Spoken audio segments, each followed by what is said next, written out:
Welcome to day 10 of the Paralympic Games in Paris as we fly over this resplendent South Paris arena. From the air, it's just a building, but right inside, that's where the heart is and the atmosphere. It's just been superb across all the para-table tennis matches, and today's singles semi-final in the Class 9 is going to be another thriller. Belgium versus Spain. It's Roland-Garros of Spain, the current world champion, current para-champion even, from Tokyo, and also the gold medalist in Rio, versus Ander Seipas of Spain. There's the semi-final lineup. This is all about getting through to the gold medal match. Now, one of the bonuses of this system is that if you don't get through to the final, you are a bronze medalist at the Paralympic Games. So it's world number 1 and the Paralympic champion versus world number 3. My name is Rory McAllister. I'll be your commentator. Alongside me, he was Canadian national coach for 15 years, a player in his own right. It's John McPherson. It's great to be here with you. I think we are going to see a great match here. We're down now to the critical stages, the medal rounds. So we're going to see the very best of the very best and in these classes. So I anticipate a really, really fun match to watch. And I think that we're going to have some great discussions on just what has occurred and how it has occurred. As you'll see, he sets the early pace this morning. See who's play to their strengths. Hopefully get some decent rallies as well. Set up some decent winning shots. So the players just making their way to the table. Table number 1, we're in hall number 4 in the South Paris Arena. It's this huge venue. And the crowd taking their seats. Every single match at para-table tennis has been sold out. It's been brilliant to see so many people here celebrating the world of para-table tennis. So John, just before the players come out to the arena, they're in the prep room, you've been a coach yourself, what kind of things do you run through when it's just before a match? The idea there is to make sure your player is calm, that you are giving them specific instructions. You know who you're playing, you know what their strengths and their weaknesses are, and you just want to go over that briefly, make sure they're calm and focused and ready to go.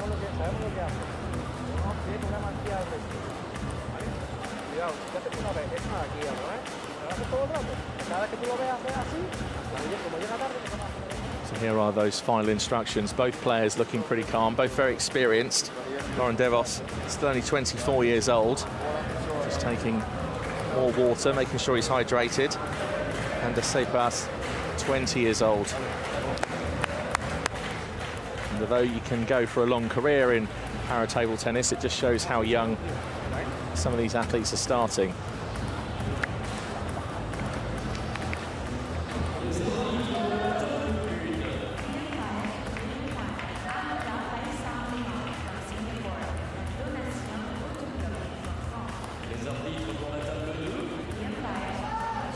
Players are now getting their 2-minute warm-up. They'll flip the coin, decide, and of course who serves, who receives, which side you may or may not want. It's happening right now with the head umpire.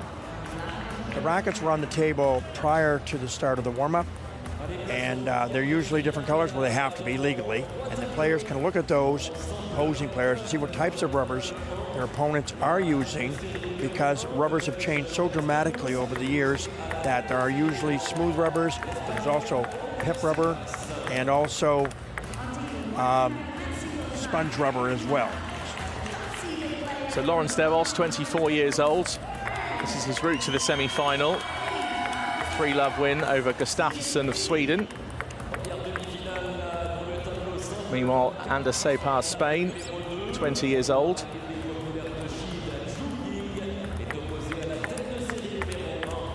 And here's his route to the semi-final. First of all, in the round of 16, 3-1, and then the quarter-final, a 3-love win. Now, this is the best of 5 as well, this semi-final, so that's the quickest you can get through, if you like, is with a 3-love win.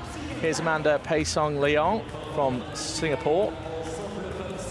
He's the umpire, and then assistant umpire on the other side. Here's Jonathan de Hecco of France.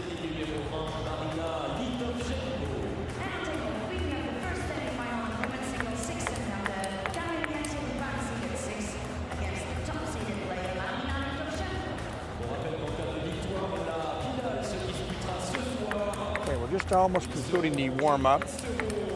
Modern table tennis now is a lot about spin and speed. Although certainly in the para type of game, you see a lot of pimpled rubber, or pips as we call it, which can disrupt the spin and also force the opposing player to make adjustments to how they hit the ball.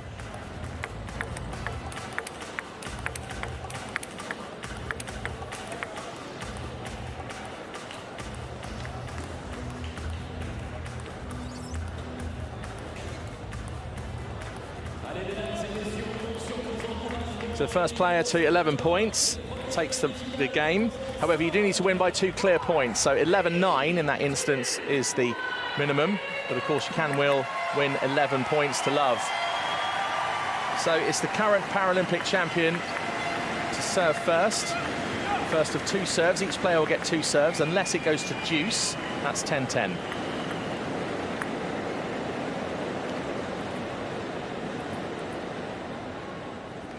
There was a delay there just for a second because the serve was not thrown up straight, and there was a warning, and a warning only.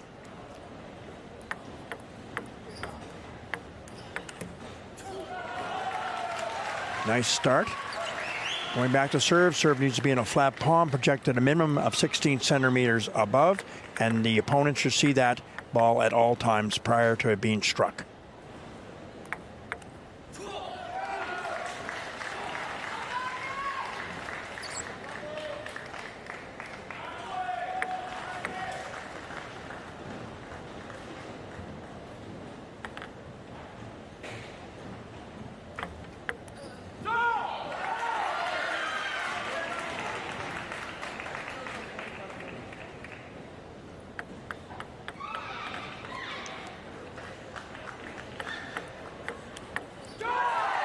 Well, terrific forehand, left-handed as well. Bit of spin on that too, over the net. Played over to the other side of the table, and it's off. And Devos, well, just left flat-footed.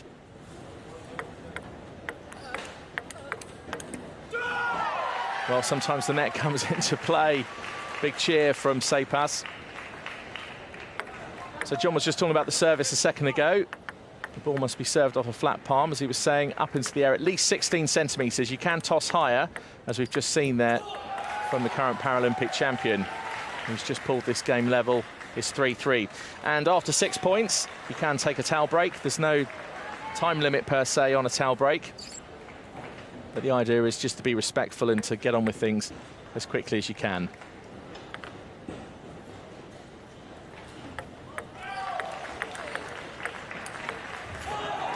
Nice combination rally. First, a good drive by Devos down cross court, and then finishing it with his forehand drive down to his opponent's forehand.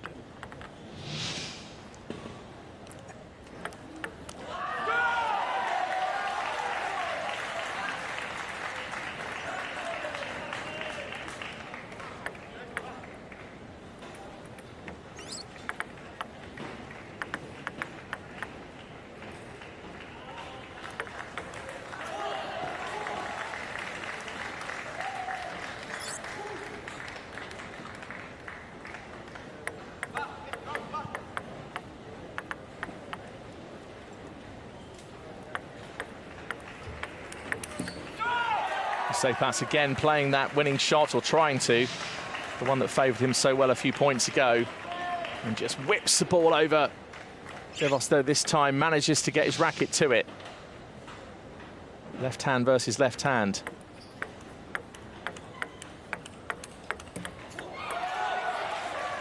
And just the backhand there into the net. And Seipas has another serve. 6-5 to the current Paralympic champion.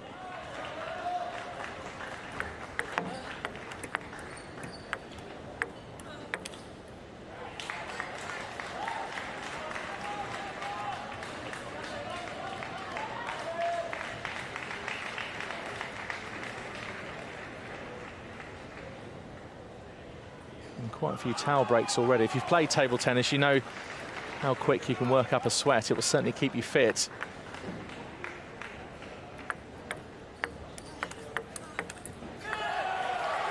Another ball into the net. Second more times than Seipas would have liked in this opening game. It's now 8-5 to the current Paralympic champion. The Belgian supporters here in their numbers and with the country flag.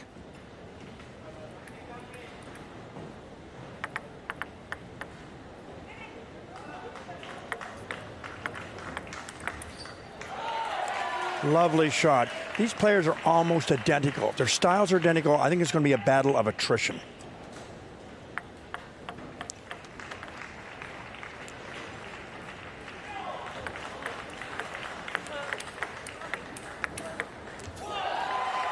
And twice in a row, Seipas tried that forehand shot again on the return, but this time Devos was wise to it, got over it, topspin, over the ball, across the table, and he's won the point.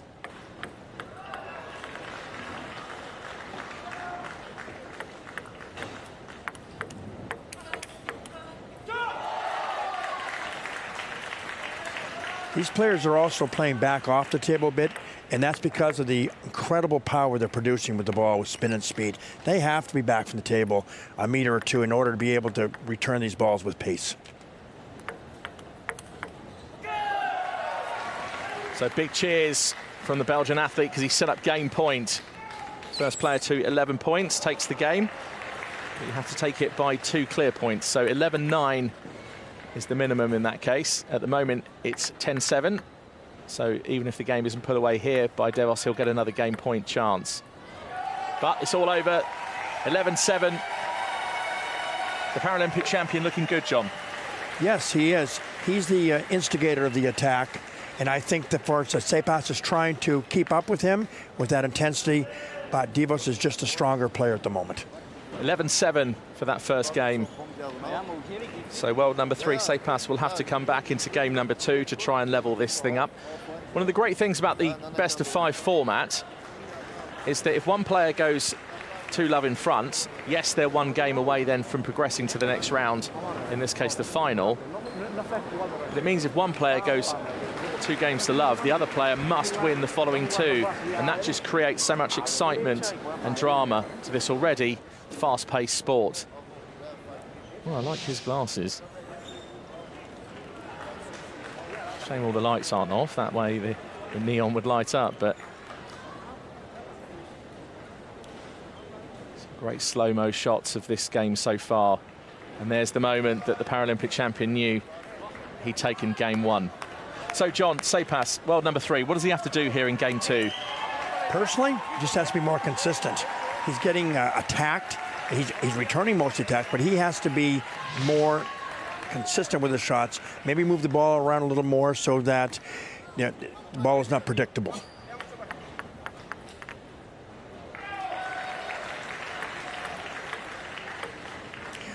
Service warning. Ball did not go up straight as it's supposed to. Usually, the umpire will be forgiving for the first one, but after that, they will take a point.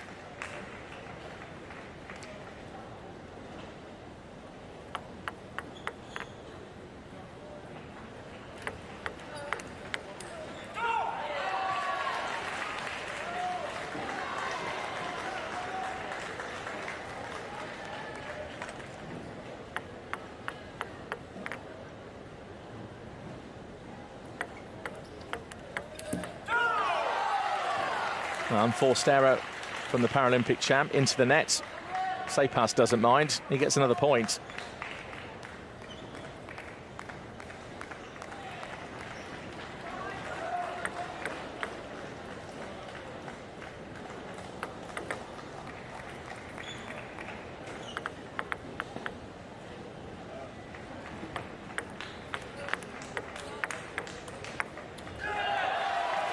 There, a recovery from the world champion. He was the aggressor, played the ball in the middle, finished the point off. That's his style. Yes, that's what world champions do.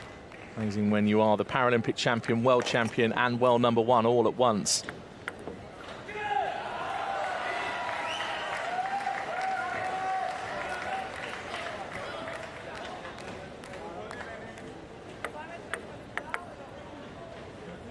Devos went 2 points down, now 2-2.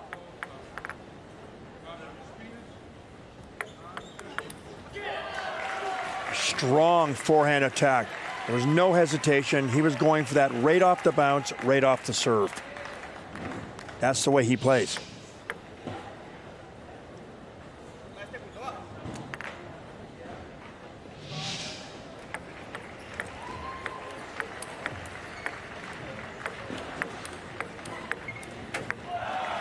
Great rally, great rally.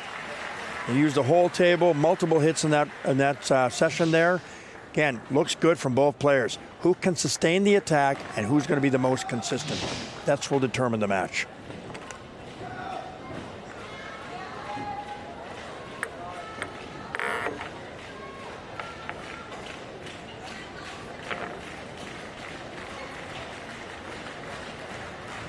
Good look at the racket. You can see a little, I guess, mark in the middle. That's from the dirt, actually, that exists in the area, and that's why they clean the rackets so often. Sometimes they breathe on them, and then that way takes that little bit of film away. It's almost as dusty as my house. So timeout, called by Team Belgium. Seems an early phase to call a timeout. Sorry, by Team Spain even. So Anders Sapart, not necessarily under too much pressure. He's only 2 points behind in game 2. And yes, okay, he's one game to love down, but the coach has clearly seen something that they want to try and work on. And maybe it's like John's been saying, it's some of that predictability, perhaps. Yes, I think so. And the idea is that, you know, it's a close game, close set, but if they see something, coach may see an opening. He may see something, a little bit of a weakness, perhaps, from Devos, and they want to exploit it now. So you get 60 seconds for a timeout. There's a timeout clock put in the middle of the table. You don't have to use the entire amount. You could call a timeout and take 10 seconds if you wish, but chances of that happening are pretty much slim to never. But once you return to the table, if you've called the timeout, the opponent then must come and respect that as quickly as possible. Sometimes the net is your friend, John. Indeed it can be.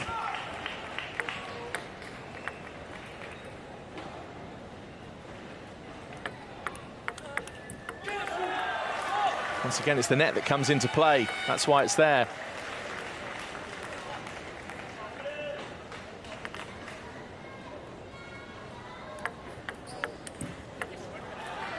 Third time in a row. And it's now 6-3 to the world number 1.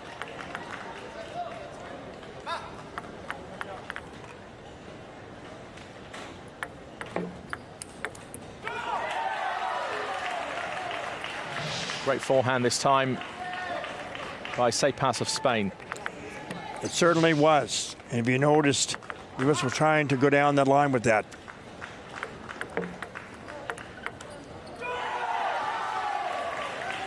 So that's a miss by Devos off the other side of the table. Devos, on the other hand, just reacts to every point like he's the one that's played the winning shot. And why not? All the points count. I'm noticing now that Devos is using his backhand a lot. The initial start is all backhand. He must feel that he has a stronger backhand than Sapart. He must, because that's where he's initiating virtually everything.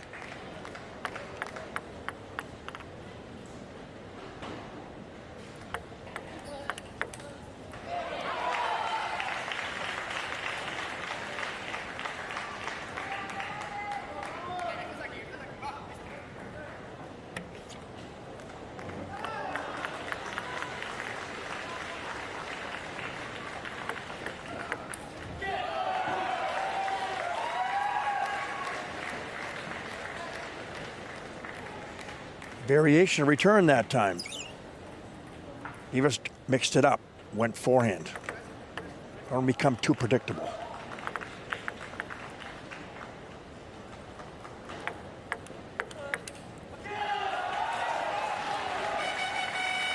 Another nice backhand.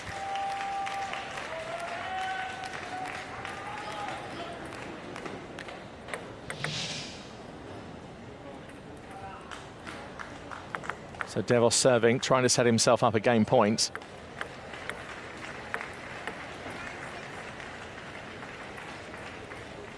So let's serve. And great shot from Devos to put that ball away. Tsitsipas manages to get his racket to it. Ball just flings high into the air. Just catches the edge. That's speed. And Devos now has set up a game point to go 2-love in front. Crucial point in the game for Tsitsipas of Spain.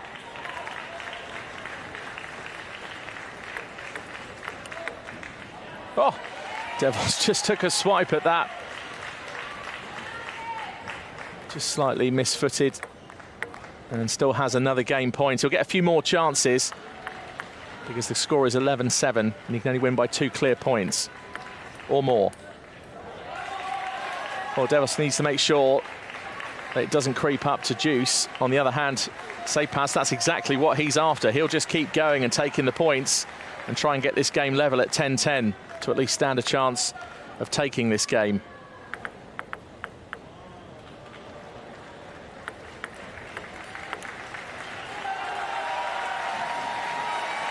And game point, and it's been taken by Laurens Devos of Belgium, the world #1 Paralympic champion. And the Paralympic champion is in cruise control here. 11-7 with the first game, 11-8 with the second game, and now 1 game away from booking his place in the semi-final. Whoever goes through can test the gold and silver medal. The player that doesn't make the final today is a bronze medalist here at the Paralympic Games.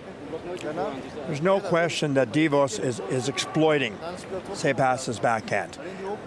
Not that there's not a good shots here and there, but eventually it does break down.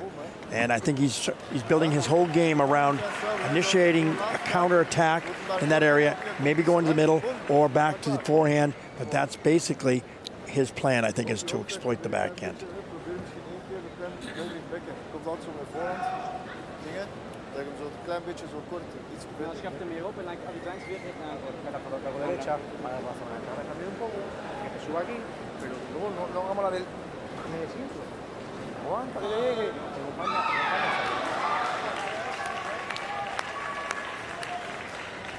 Well, the Laurens Devos fans are here in their numbers. I do like the spiky hair and the Belgian colours as well. It's very colourful. The Spanish have turned up in their numbers as well. I'm pretty sure we saw Anders Tsitsipas' parents in the crowd a few moments ago.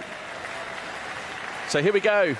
Anders Tsitsipas needs to win this game to stay in it. On the other hand, the current Paralympic champion he's serving just needs 1 more game to progress to the gold medal match.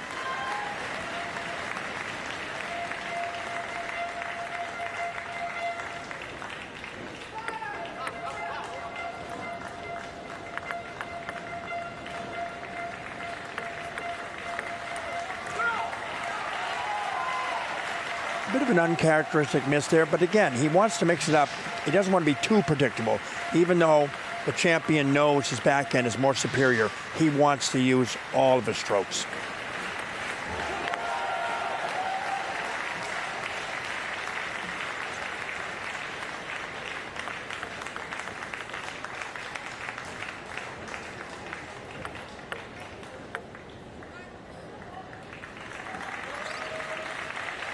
So let's serve, go again. Tsitsipas just wiping his hand on a bit of the non-playing part of the table. Most players, when they do that, it's up by the net. I think there's a contestation of a point here. Yes, there's a service fault. And you can just see on the face of Tsitsipas, you've got to be kidding me. But there was, and he lost a point there as a result of an illegal serve in the umpire's opinion. Yeah, he drew the ball too far back towards his body. Although he certainly didn't think he did.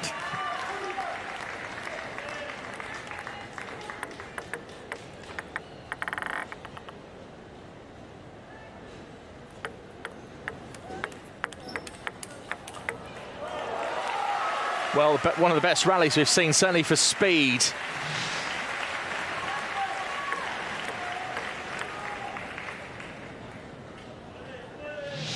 And in the end, it just clatters into the arm of the Paralympic champion.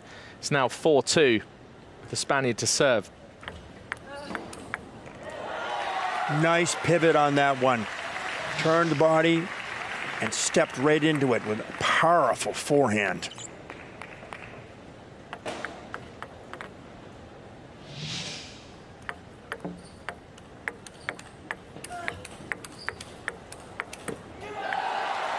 What a rally that was. Again, a battle of attrition. Both these players have the same skill sets. And it's just a matter who's going to finish, who's going to be the most consistent. It's close, but the Paralympic champion is the stronger player at the moment.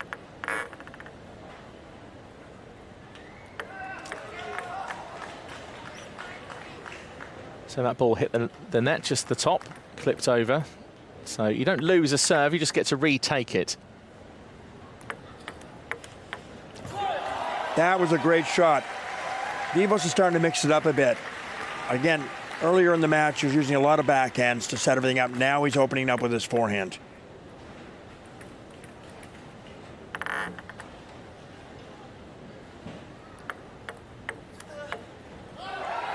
Another great forehand shot. He really is starting to use all his tools.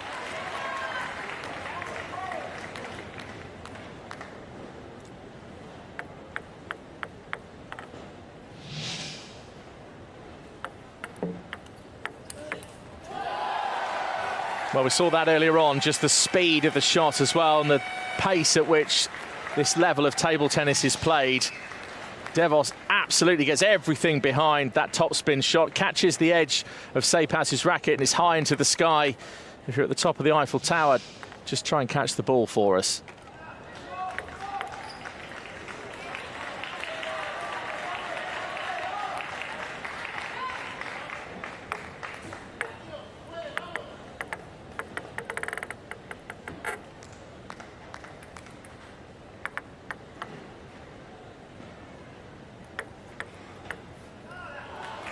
Big swipe at that one. That's happened earlier on in the match.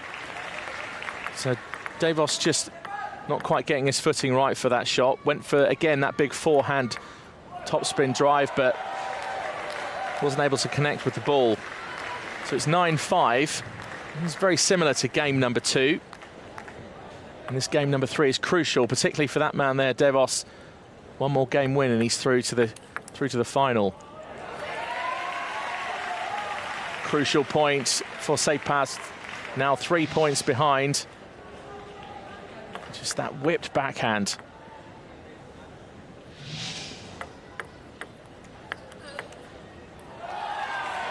Nice shot, a bit of a shot in the middle. I think they've been using their wings a lot, but that one was more in the middle. And I think maybe Seipas got a little jammed up on that one. Yes, it generated a match point for Devos, which is exactly what he wanted. And Seipas, great return. We're back where we were in game number 2. A second match point for Devos to try and close off this match and book himself a place in the final. Meanwhile, Ander Seipas of Spain trying to stay in. And that's it, it's all over. The Belgian is through. And in the end, I don't think the score of each game, 11-7, 11-8 and 11-7, quite reflected the dominant performance of Devos. Sure, he was the better player and certainly dominant at times, but Seipas played some great shots and just didn't have enough in the locker today. He is a bronze medalist, and Spain have a medal at para table tennis today. Meanwhile, for Laurens Devos, he'll try to go on to defend his Paralympic title. He goes three games to love, claps to the crowd. He takes it 11-7, 11-8, 11-7. What a great match. Total dominance, really, although it doesn't look that way. I saw this young man play about 10 years ago, and I think the first match he was in, Mebin Lashko of Slovenia, he won a medal in his very first tournament. You could see it, and he was like 12 or 13. This young man is going to be burned for an awfully long period of time.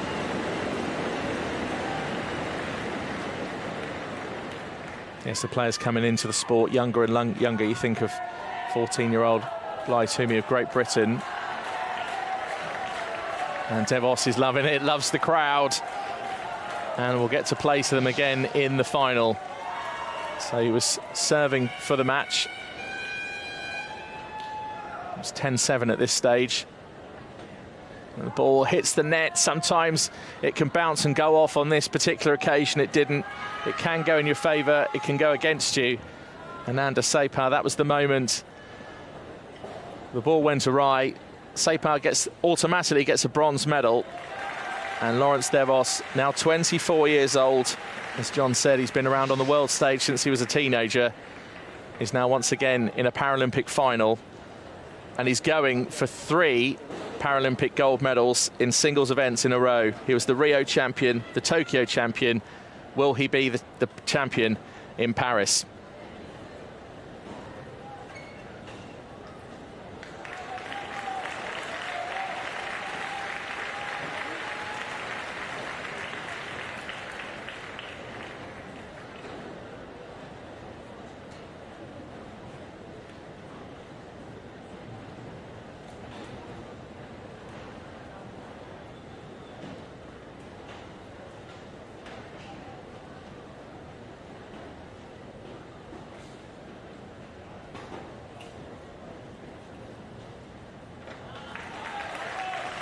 So here's the story of the match. 3 games to love from the world #1 Paralympic champion and the world champion. Points won on serve. That certainly was one of the differences, 20-13. But in the end, Laurence Devos just too strong a player today against Anders Sepa. He gets a bronze medal for Spain. Laurence Devos of Belgium marches on to the gold medal match.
This next game is the men's singles semi-final. France have an athlete in this one. It's Lucas Didier, world number 4. The crowd will be right behind him. Meanwhile, Linmar of Australia, world number 2.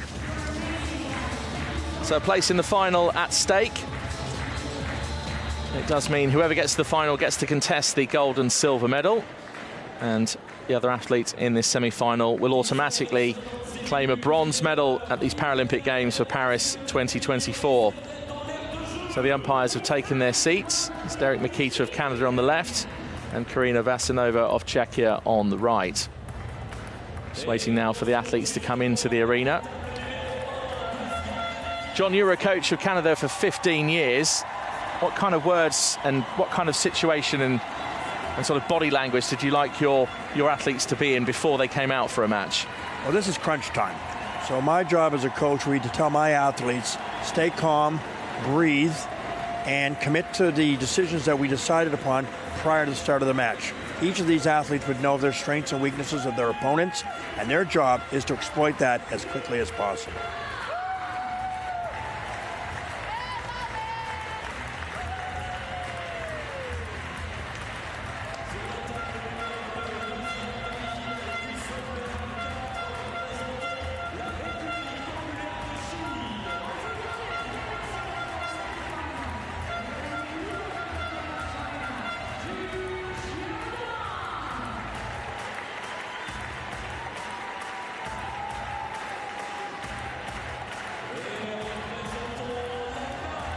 The French flags being waved in abundance in the background. The atmosphere inside the arena, it's just almost indescribable. It's been packed, sold out crowds. So many people here to celebrate the world of para table tennis, and we all know why. It's a fast sport, it has drama, big sense of occasion. And the flags in the background being waved by the French, I'm sure will continue to be waved throughout this match. So just looking at the back of Lucas Didier of France, 21 years old. And here's his opponent, 34-year-old Linmar of Australia.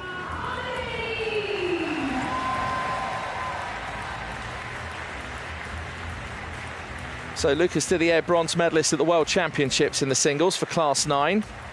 That was 2022, and a bronze medalist at the European Championship singles in Sheffield last year in the UK, 2023. Linmar, on the other hand, gold medalist in the singles and Paralympic champion in London 2012. So Derek Makita of Canada, the umpire, and is just doing the toss at the moment to decide who serves first.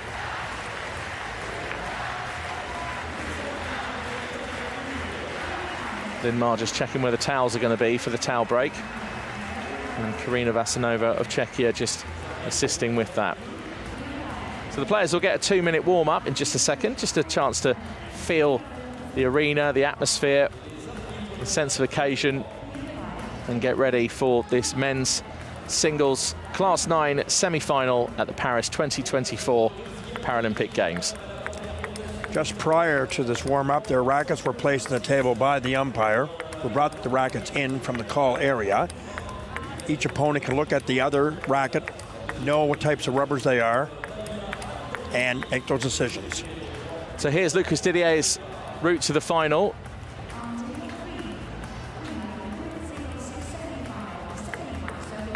And here's Linmar of Australia.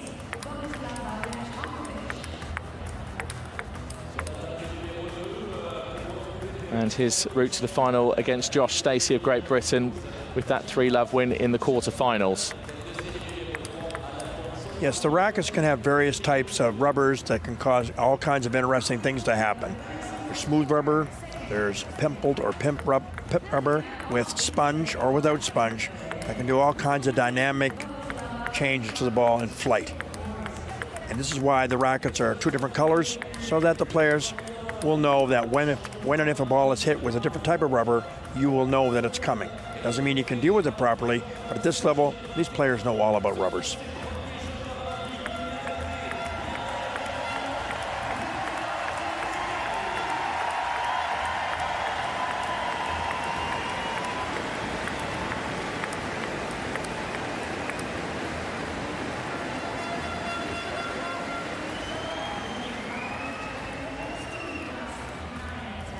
So a hush descends around the arena as we just go into the final moments of this warm-up before this semi-final match gets going.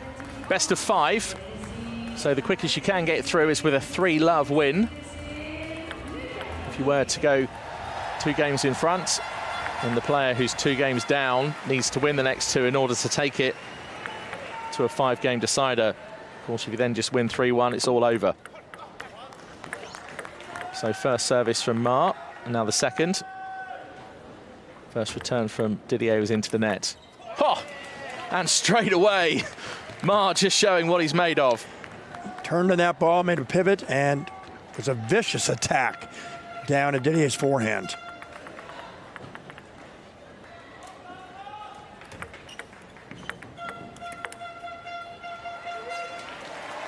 It also should be noted that Didier is using that pimpled rubber we talked about before. It's a very defensive rubber. However, it can have an effect on the ball. We'll see whether or not Ma is affected by it.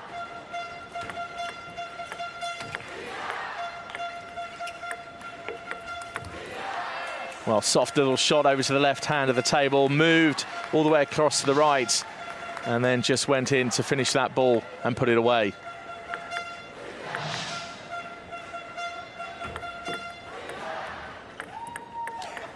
There's a perfect example of the defensive qualities of that red rubber. Didier was not able to strike that ball with power because of the composition.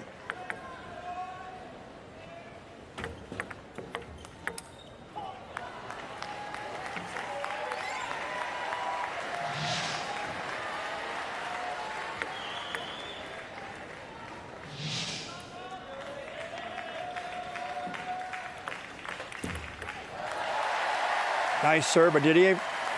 Served a backhand serve on his forehand wing. And crucial thing there is that Didier got his first point. And there's the second.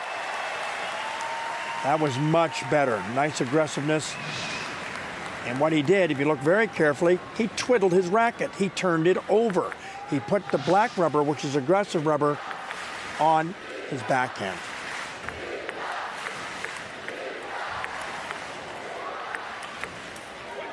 And he tried the same shot with that backhand to the same corner. This time, Lin Ma was wise to it. And there you go, made the return. And just couldn't finish off that last return. So now Didier within 3 points. Another very nice backhand shot by Didier. He's trying to change up the game and not be too defensive.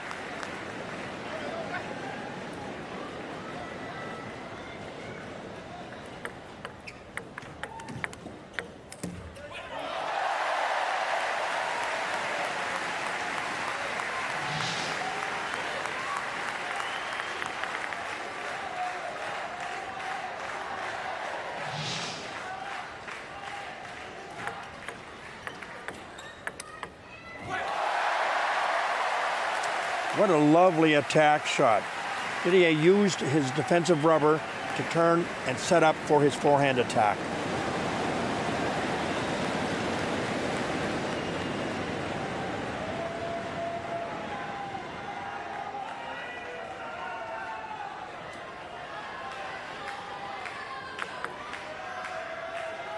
So 6-6, incredible.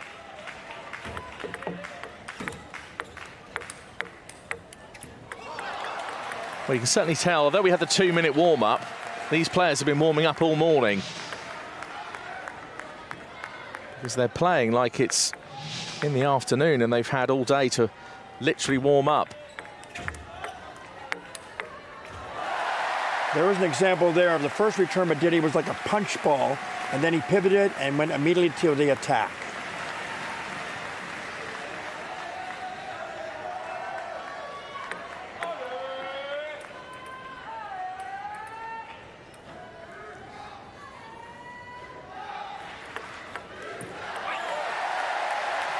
Nice service, right at the body.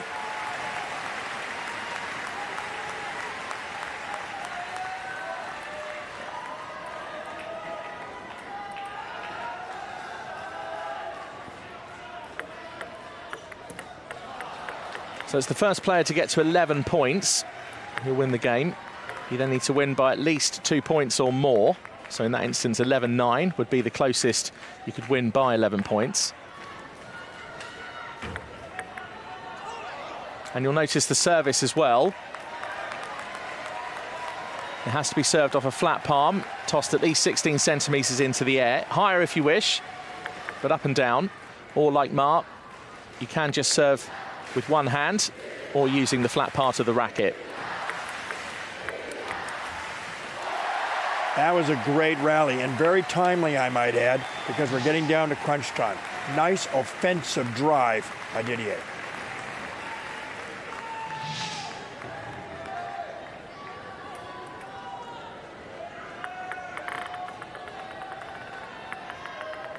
So it's level at 9-9. One player can win 11-9, but it may go to deuce. That's 10-10. At the moment, it's gone 10-9, and Didier has come back into this game. He was quite a few points down right at the beginning, and now it's game point for the Frenchman, carrying the weight of the nation and the hopes of all the French supporters in the South Paris arena.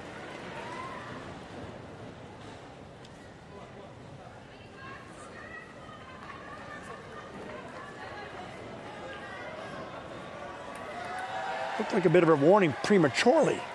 I don't think Didier thinks he deserved that, but did have a laugh and chuckle to himself. He's clipped the net and gone off the other side. Now it's gone 10-10 to deuce. So now each player doesn't have 2 serves in a row. It's now 1 serve per player. So, for example, if Didier was to win this service point from Ma, Didier's then serving for the match.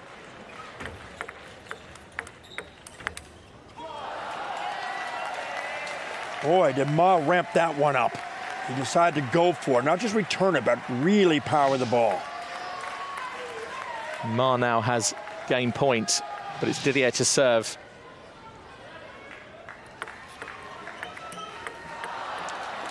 Well, it's all over. 12 points to 10. And Lin Ma of Australia takes that opening game. It's 1 game to love against the 21-year-old Frenchman. And took that first game 12 points to 10.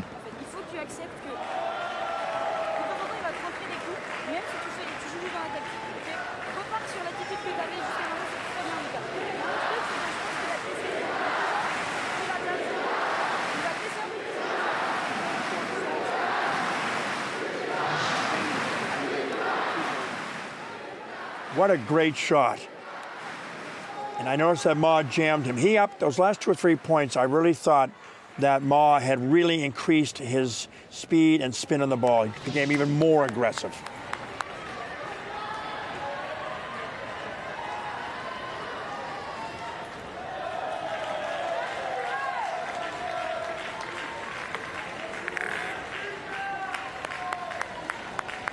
So Lin Ma versus Lucas Didier of France. First game was 12-10 to Ma. This is game 2.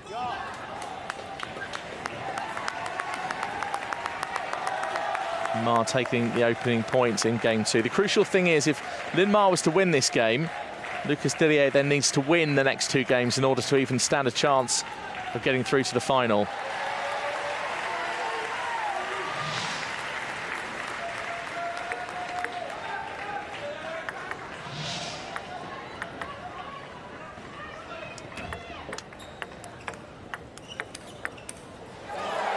Nice rally. I think that Ma tried to thread the needle on that one and try to make it virtually perfect, and he missed it by a millimeter or 2.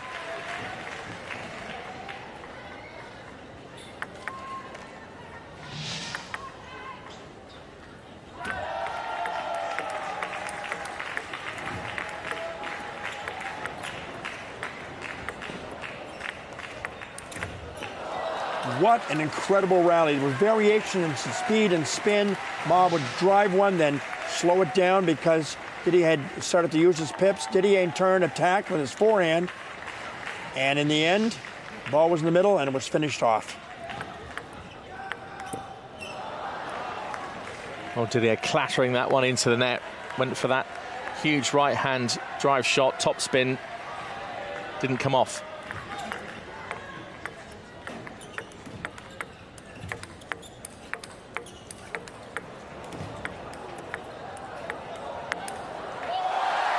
That is definitely the best rally of this match so far. Combination hitting, movement all over the place. Both athletes are moving laterally across the table, and in the end, just a great placement shot by Didier.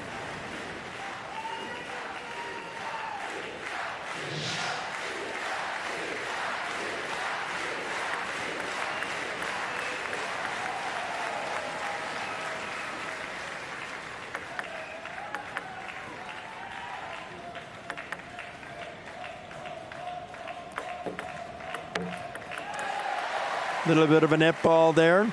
Interesting, again, we see Didier playing his backhand off his forehand.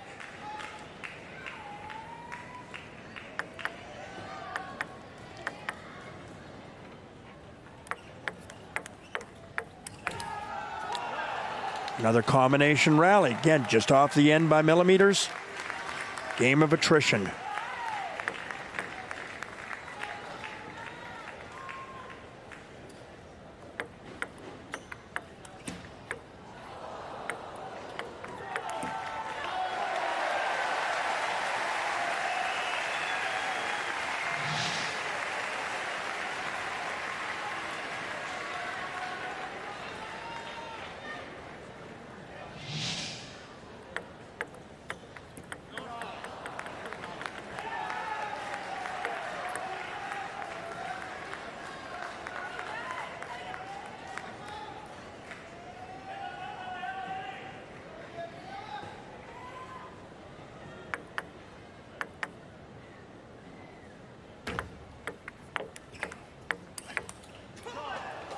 That's just nice aggression. 2 or 3 attacks and then the last drive right at the body. It's very hard to project the racket out from your body when your body's in front of that opportunity. You just can't extend your arm. So timeout for France.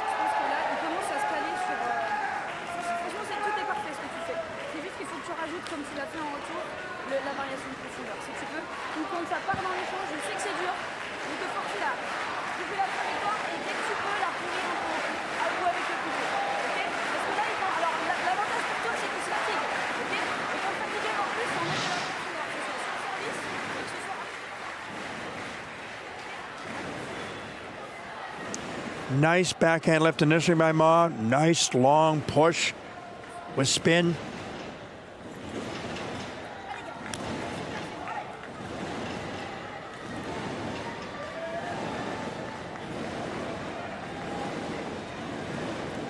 Beautiful rally.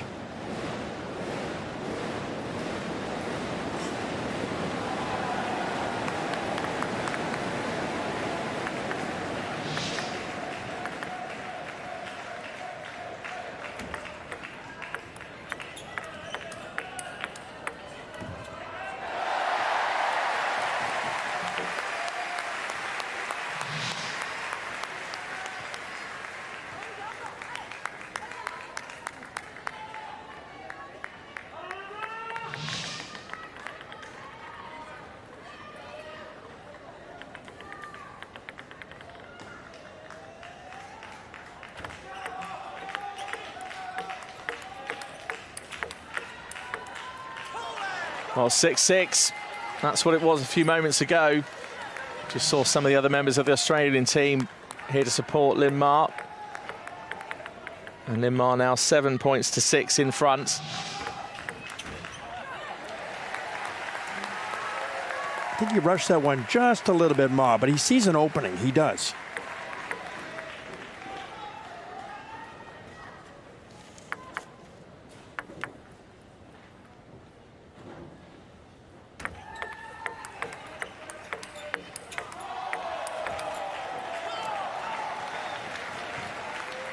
That was repetitive attacking. He had position on the table. He was right up close to the table and just kept driving the ball at his opponent until he won the point. Didier just could not move him around.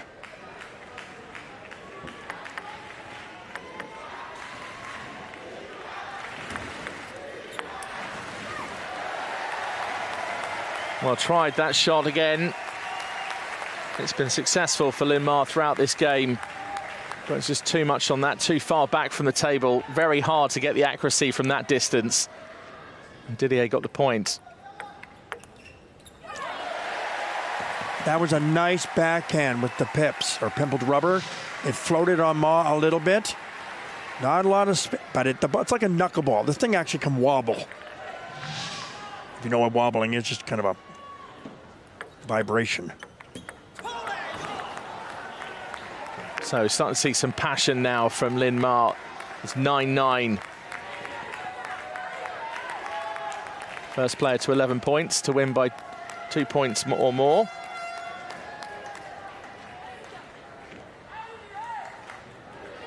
So Lin Ma already 1 game to love up.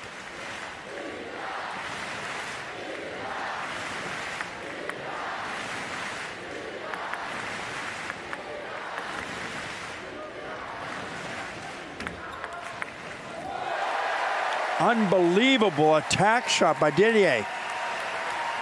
You have to take a look at how he holds his racket. It's very odd, but when he pivots and turns his racket or flips it, he gets a strong wrist action on that ball.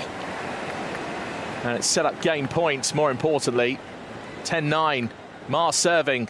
Can the Frenchman go 1-1? Oh! And the French crowd just erupt in the South Paris arena. Lin Ma was 1 game to love in front, and now Lucas Didier, the 21-year-old, the bronze medalist from the World Championships in this Class 9 singles, and world number 4, has levelled up this match. He's just taken that one 11 points to 9.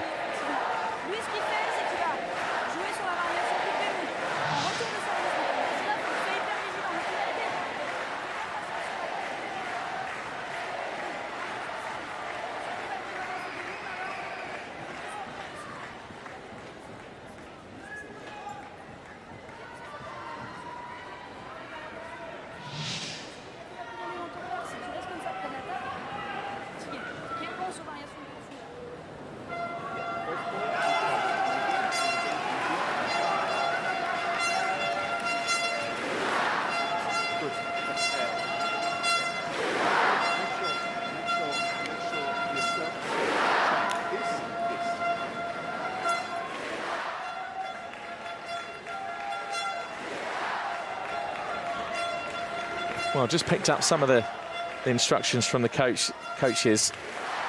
My French is okay, and from what I picked up, it was words of encouragement to Lucas Didier. For Lin Ma, it was to go side to side and play at both sides and both corners of the table and try to make Didier work harder for his shots. So game 3 in this crucial semi-final, best of 5. It's 1 game each. Lin Ma to serve.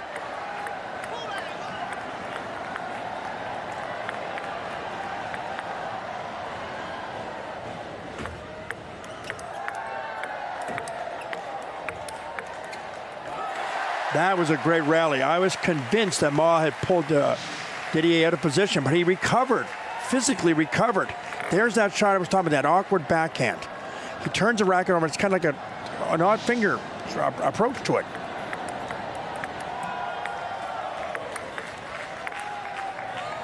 Yes, it's like almost a forward slap. Yes, it is, but he's got torque. He's using a lot of wrist on that, and that's where his offense comes, when he twiddles or turns the blade.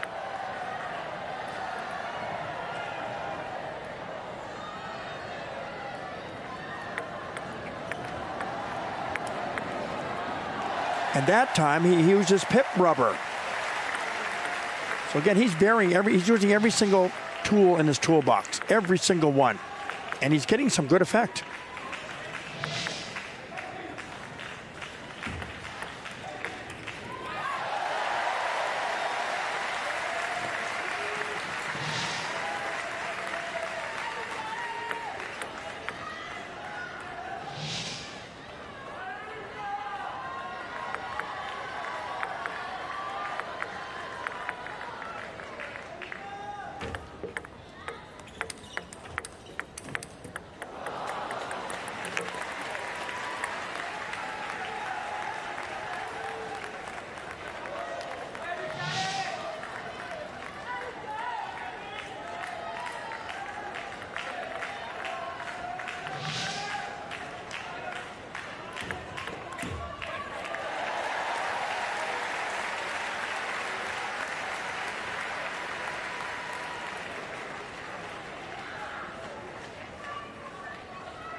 There's an example of the pimpled or pip rubber. What that is just long pimpled rubber. Looks like it's on a beginner hobby racket.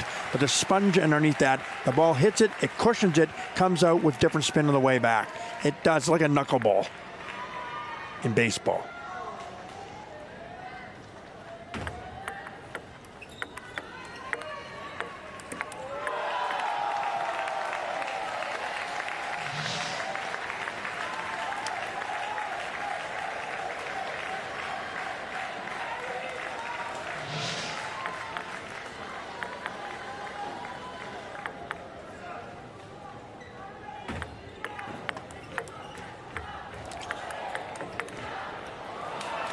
Another great rally. Both these athletes are using the whole table. Wide, at the body, short, topspin, block.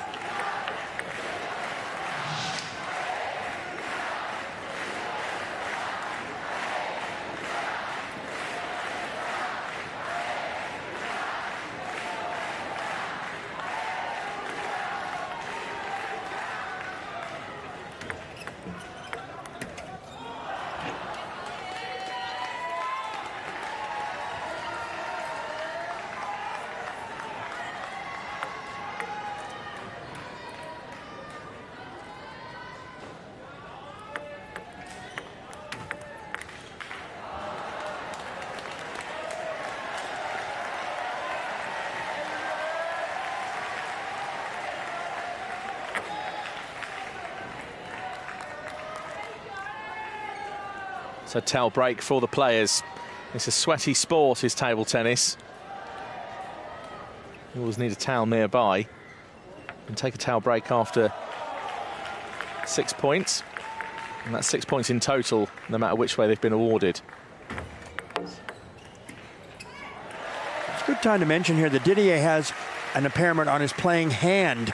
And that's why you see an unusual grip when he attacks with his backhand black rubber. It's an extremely unique grip.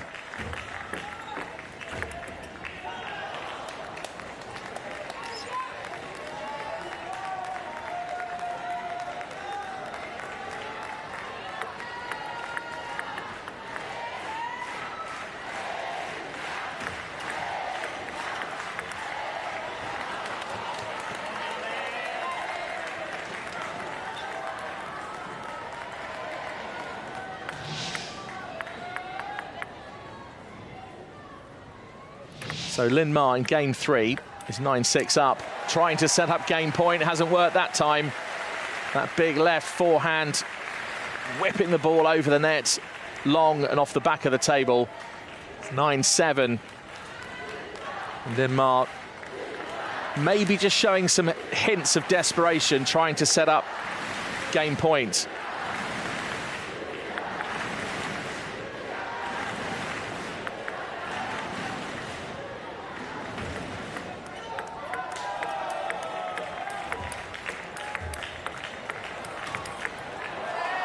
Now that was desperation, but it was desperation with a hint of control, which I thought was really good because that was all out attack. And Didier moved him all over the place.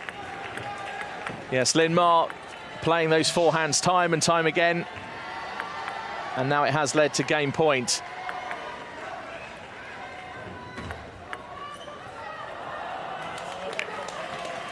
And Didier takes a swipe at that one, and it's 11-7. So Lin Ma of Australia now in control of this semi-final. He's 2 games to 1 up. He needs 1 more to get through to the final. Meanwhile, for Lucas Didier, his chance now to level this match at 2-2 and try and take it to a five-game decider.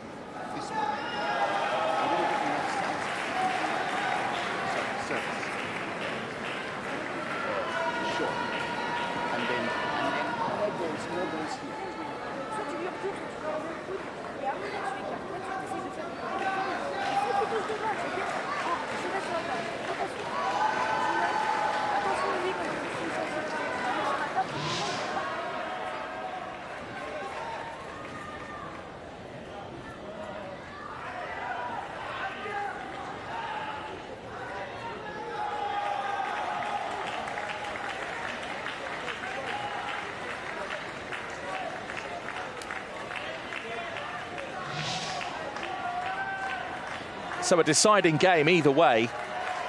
It either decides if Lin Ma goes to the final, or it decides if Lucas Didier stays in this semi-final. It's 2-1 to Lin Ma of Australia. And Lucas Didier has some work here now to do. Let's just see what tactics he employs. He's got the opening 2 serves in this crucial game 4.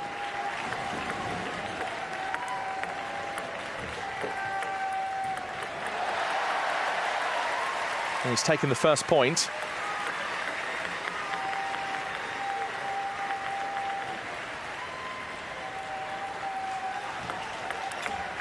Oh, just whipped away by Lin Ma.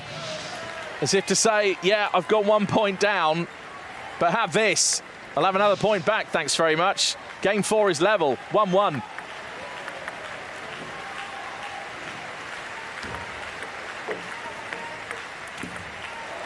Nice movement of the ball there by Didier. He drove him to one side and then went back to the other.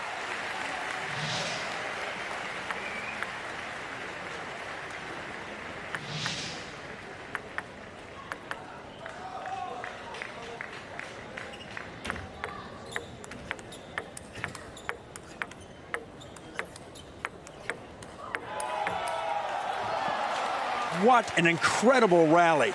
That is dynamic table tennis at its best.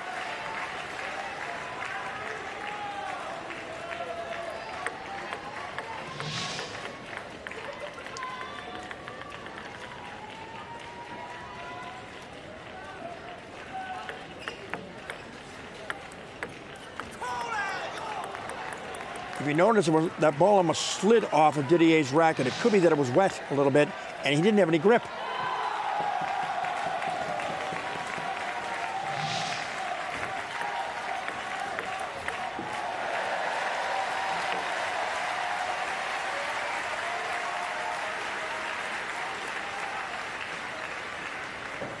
It's another close match, 3-3. These two are pretty well matched. Differences in style, that's what makes it so effective. Left hand against right hand. But it's another thriller.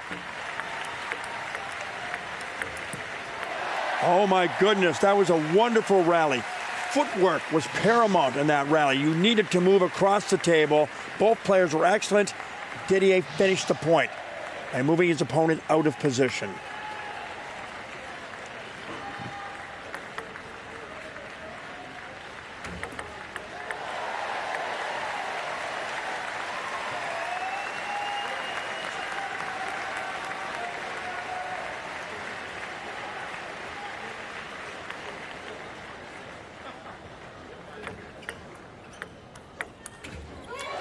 That return from Lin Ma, so deft, right over to the other. Look at this. Cheeky little backhand shot, bit of spin over the net to the side of the table. That's what his coach said. Go from side to side. Another example of drawing his opponent out of position.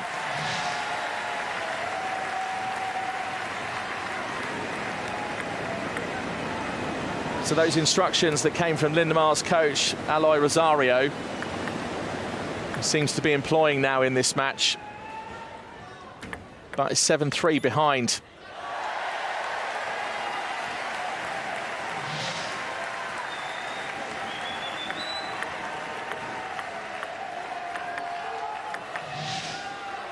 Now it goes to 8-3. Lin Ma serving, 5 points behind. Nice drive by Ma. His forehand down to Didier's backhand. He turns, he pivots, and he strikes right through the ball.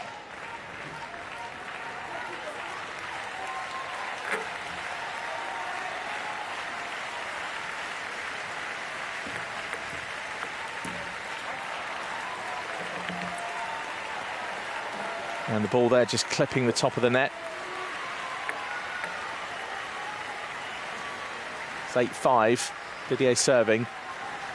Ball flies right off the bat. Don't often see that. Not at this level, but it just shows the intense pressure that both of these players are under. just feeling the occasion. This is a semi-final. A place for the gold medal match is at stake. What a great rally. And again, Didier twiddled his blade. He turned it over so he could block with the black rubber, which has so much more pace on the ball. The black rubber is fast, the red rubber is slow.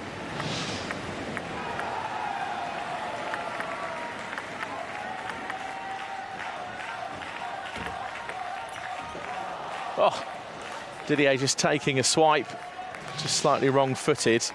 Just misjudges this as the ball comes over. It's quite low. It's 9-7. And a serve straight into the net. Well, Didier feeling the pressure. He's 2-1 down. A wry smile from the coach. I think that face says we've spoken about this and we've gone over this, about the occasion getting to you. Still 9-8 in front. And now it goes to game point, and this match could be going to a 2-2. Are we heading for a fifth game decider? The entire nation of France is behind Lucas Didier right now. It's game point. He'll get a second chance even if Ma was to take this point. It's Ma to serve.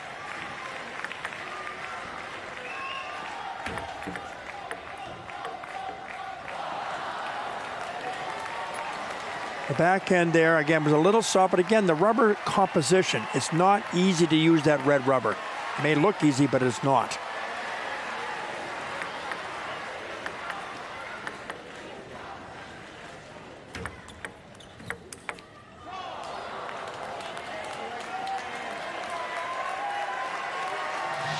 So 10-10 has gone to deuce.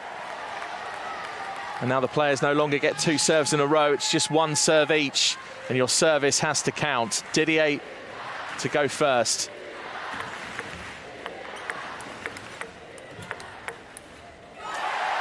Great rally again, using both surfaces of his racket. Didier using both red and black.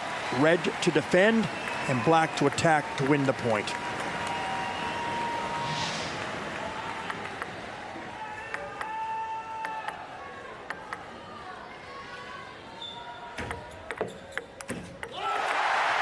Nice.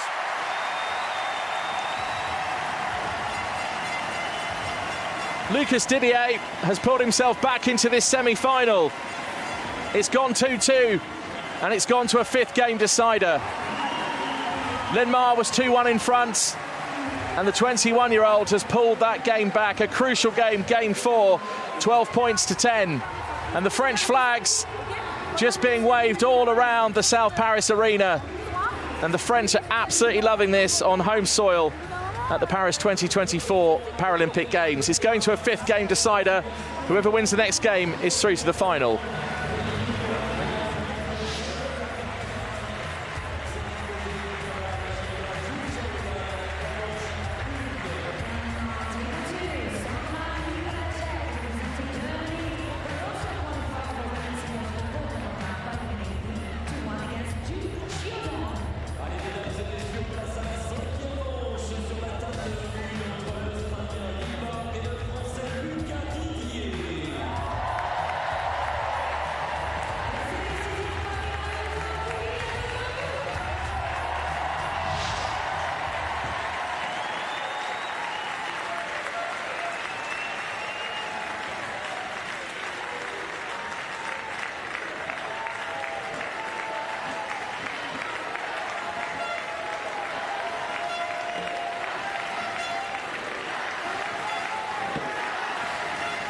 Now it's down to a fifth game decider in this men's singles Class 9 semi-final. The French supporters chanting Lucas Didier's name.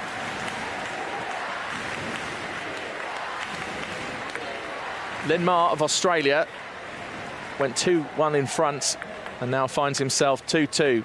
Whoever wins this next game is going through to the final. And saying that, whoever doesn't go through to the final will get a bronze medal at the Paralympic Games. So in some ways, everyone's a winner.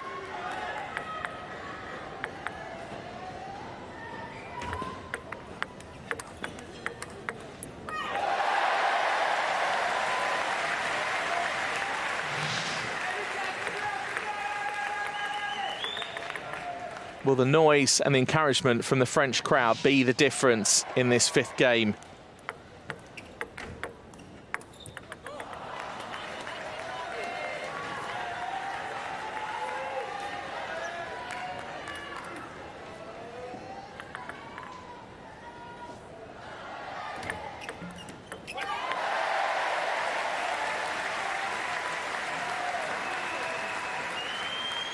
Well, Didier's now managed to level this up 2-2. It's Ma to serve.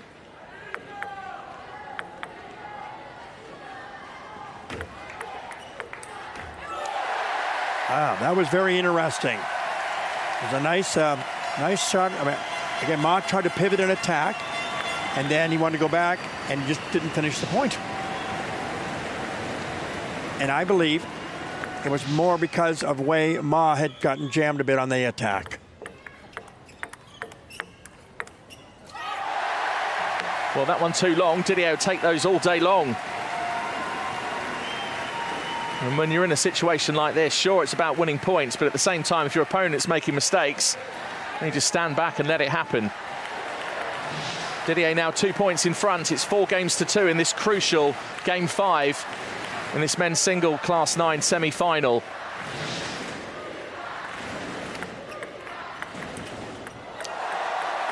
Wow. And that has a lot to do with the pace in the ball. There wasn't much pace on the ball. That's why it hit the net and dribbled over. Unlike attack shots, the pace hits that hard net and flies off. There's not much pace in that, so it just fell over the net. Didier gets the points, raises his arm in respect, just to say apologies for that, Ma, but at the same time, I accept the point.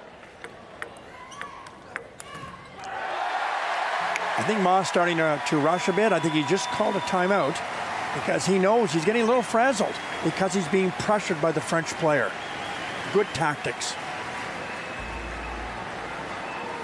And now Alo Rosario will give his instructions.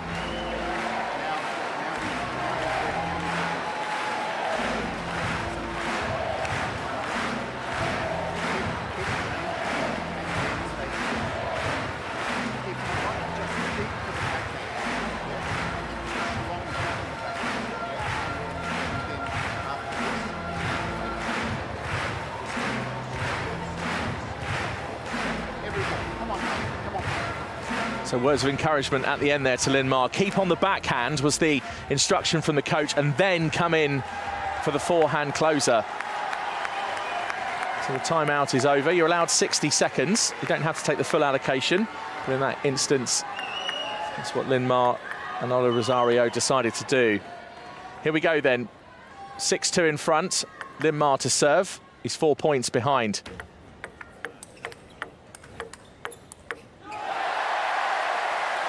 Lin Ma catching the own side of his table in that return. And I think after the coach's instructions, just trying to go on that forehand. And he's just hit his side of the table first.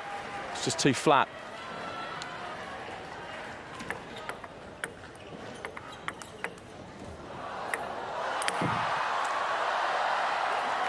What a great shot. Absolutely necessary for Ma to make that one. But again, what I like about Didier's play is his ability to take his rubbers, change his rubbers, go from defense to offense in a stroke. And he's keeping Ma off balance.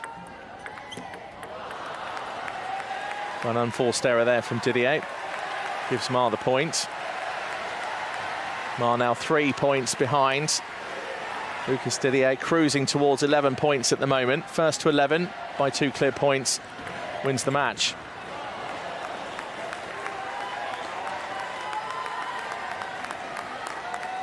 Now it's 7-5. There's that forehand shot. The coach was talking him through instructions from Rosario, his coach. Just over the net too. That was clinical.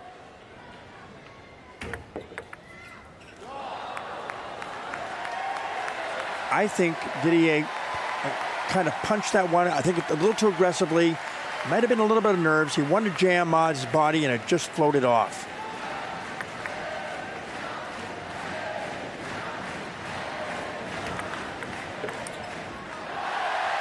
But this time, he kind of went exactly the same spot, but it was on the table. And Ma missed it. Nerves are definitely taking effect here.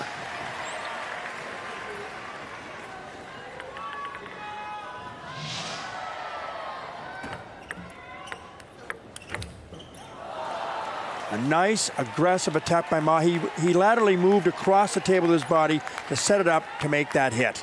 He had to move his feet well, and he did.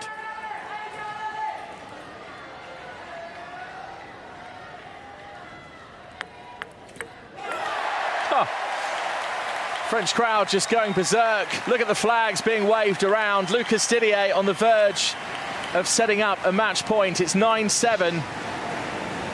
And Lin Ma of Australia really has some work to do here. He went 2-1 in front. He went 2-2. Nervous times now for the Frenchman. Oh! And it's gone 10-7. And he's set up a match point. And even if Lucas Didier of France doesn't quite take it on this match point, he'll have another go. And he'll have another one after that as well. So first match point for Lucas Didier. Oh, hits the net. And that aggressive attacking forehand of Ma just relentlessly back at Didier again. And can't make the return. Second match point for the Frenchman.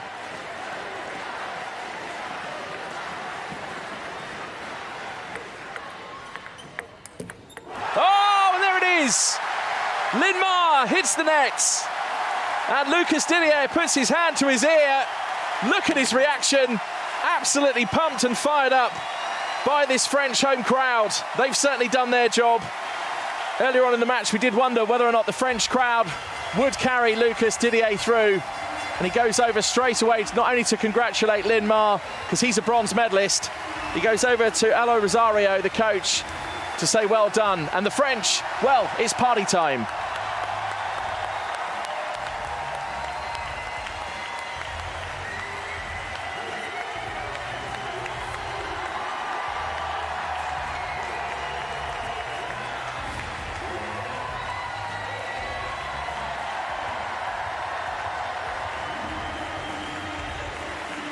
That's how the match unfolded.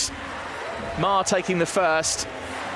Didier then taking the second game, 11-9. Ma took the third, went 2-1 in front.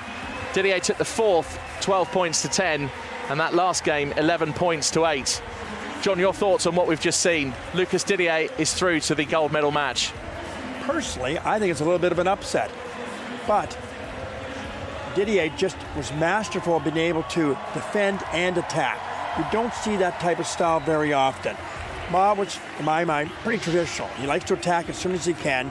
But Didier moved the ball around so efficiently. And he has such an interesting backhand attack with the black rubber because he twiddles, which means he turns it with his wrist. And Lucas Didier with his arms up in front of the French crowd. 13 years a junior to Lin Ma. And absolutely pumped and fired up. And the bronze medalist from the World Championships and the bronze medalist from the European Championships is now through to the final. And you just have to wonder if the French crowd just helped him get over the line, because he went 2 games to 1 down. Both coaches called their timeouts. France will have a gold or silver medalist. Meanwhile, for Australia, Lin Ma is a bronze medalist. So a big achievement here at the Paralympic Games at Paris 2024.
So that's the story of that very dramatic match. Lucas Didier versus Lin Ma. Didier for France through to the final. Points won on serve, so balanced. If anything, Ma was just in front with 27 points to 26. Longest rally, 19 strokes. Some of them were just fierce, ferocious. That match had everything. And Lucas Didier will now play Devos of Belgium, two neighbouring countries in the final. Meanwhile, for Anders Sepa and Lin Ma, both of Spain and Australia respectively, they are the bronze medalists at the Paris 2024 Paralympic Games.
This is the women's single semi-final in Class 9. World number 1 versus world number 4.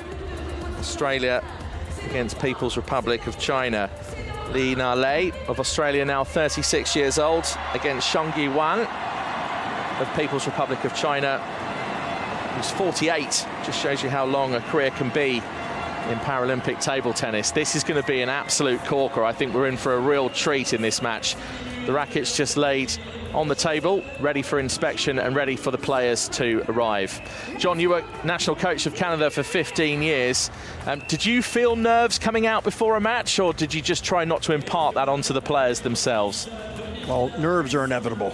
So it's how you manage those and how the coach manages it for you and how he or she prepares you mentally to be relaxed as much as possible. The rackets are on the table for inspection. And of course, most rackets now are red and black, although other colors are permitted as long as they have the ITTF International Table Tennis Federation logo on them. And then the athletes will come out, inspect these rackets, because rubbers are different now in many cases. You have same rubbers, sometimes on both sides, except different colors, but often there's a different type, one we call long pips or pimples, with sponge without, which changes the dynamics of the ball considerably. An opponent wants to know that in advance. Once you can see, once you can feel it, then you can go back, warm up, and know that when that rubber is used, you know it's coming. Whether or not you're good enough to be able to adapt to that change of trajectory or spins remains to be seen.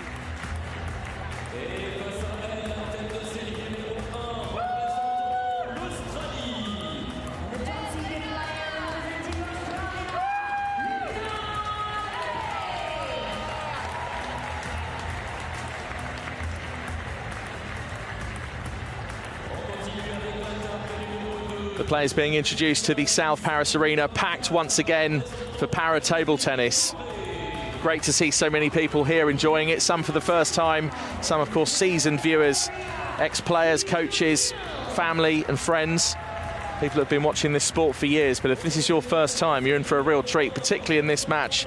Li Na-lei of Australia, just to the right of your picture, 36 years old, against Shangyi Wan, 48 years old, of People's Republic of China. Shangyi Wan took the silver medal in the singles in Tokyo. She was 5th in Rio, so certainly knows her way around the podium when it comes to the Paralympic Games. Meanwhile, Li Na-lei is the defending champion. Took gold in Tokyo 3 years ago. Also took gold in the singles in London and in Beijing. So she's a 3-time Paralympic champion.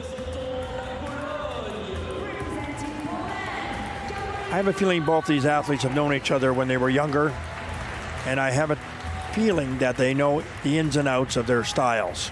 So I anticipate we're going to have a very, very good match, very tight match.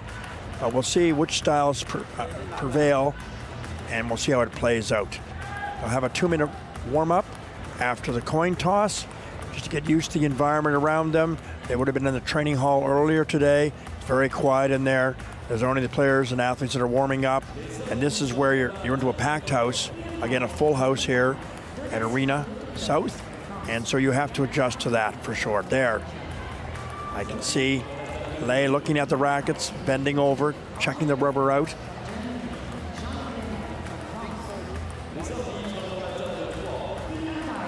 I saw a little smile there on Chong's face. That's nice to see. And yeah, they know each other, so I think we're going to have a great match.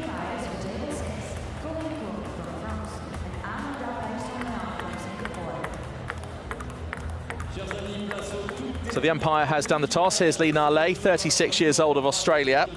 The umpire, Donishan de Hunclot of France, alongside Diana Abdullah of Malaysia. So here's Li Na-lei's journey to this match.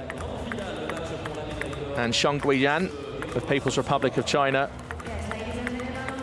just so casually just knocking the ball back and forth, back and forth. And Irina Shankarova was defeated in the quarter-final, 3-0. So that was her route to this semi-final. So there is the umpire, Donishan de Hunclot of France. And opposite him, another experienced umpire, Diana Abdullah of Malaysia. Something interesting here, Shang is using the pinhole grip, which I don't think we've seen in this tournament yet. It was very, very popular with Asian players years ago. You generally don't use your backhand very often, if at all, which means your footwork has to be impeccable, but you can produce a lot more power. So there's a give and take with that type of grip.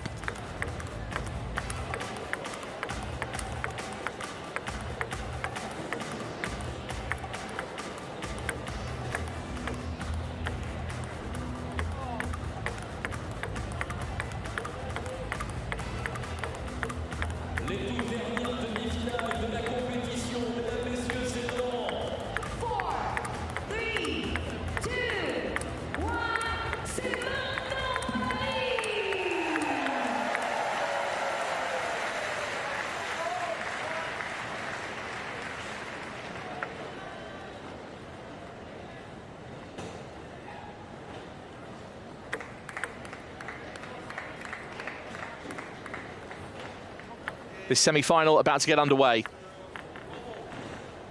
Shang Guinan, People's Republic of China, to serve, the first of two. Each player gets 2 serves at this stage of the game until it gets to 10-10. If it does go that way, that's called deuce, and then each player gets 1 serve each. But in order to win a game, you need to get to 11 points and win by 2 points or more. So 11-9 is the minimum score in that instance. But you could win 11-love, 11-5, 11-6, all sorts of combinations. But at the moment, Shang Guinan has made a decent start. It's 2 points to love, and Lee Na Lei of Australia is serving.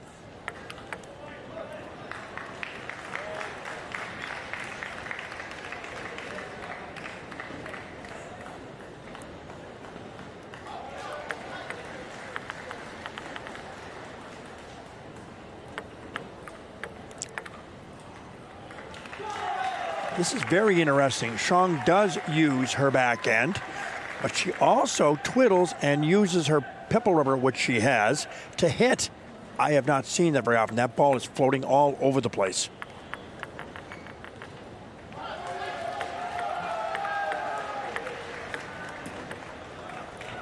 Perfect example there of when she did twiddle, and when she did hit with her forehand, the ball just died.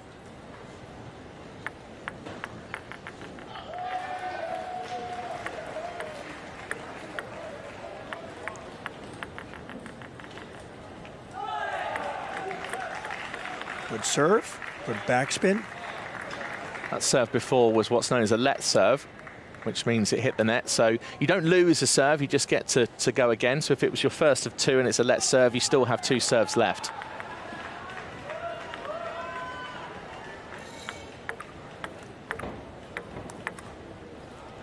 Something else, if you can listen very carefully, there's a hollow sound when the ball comes off that red rubber.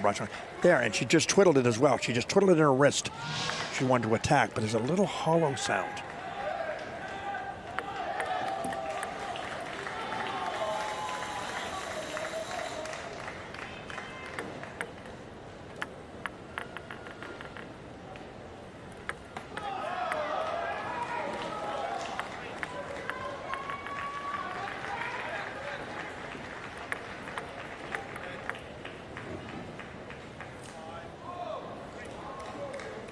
There's 2 net serves there, actually, so they're just reserves.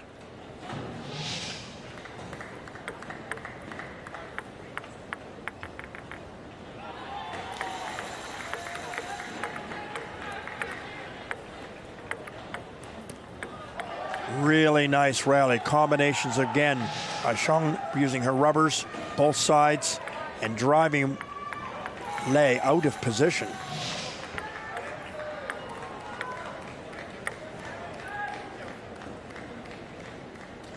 I think he's warning Shang about her service coming back towards her arm. Again, it's a warning only.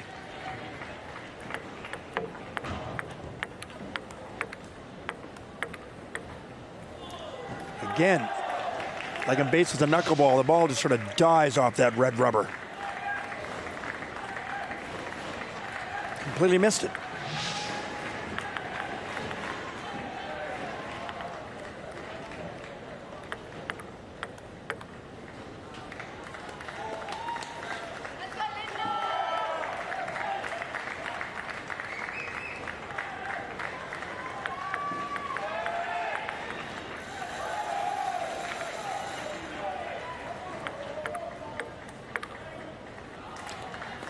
Now that was very interesting. Ma decided to make an arcing topspin, slower with pace, but a lot more spin. They're not that easy to block back with pimpled rubber.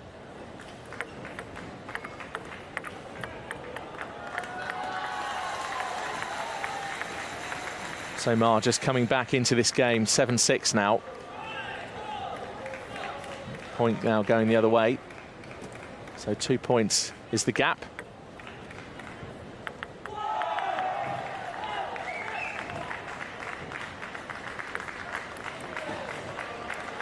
Just nicked the top of the net, but the pace of the ball and the net came right and flew right off. Momentum of the ball, actually.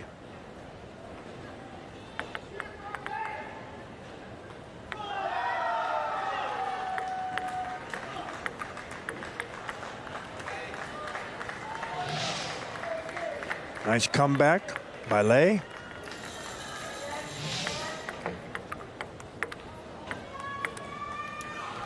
Nice forehand drives by Lei, 2 or 3. Sheng tried to vary the shots. She twiddled her racket there and went to black. But she tried to go down the line, and that was extremely close.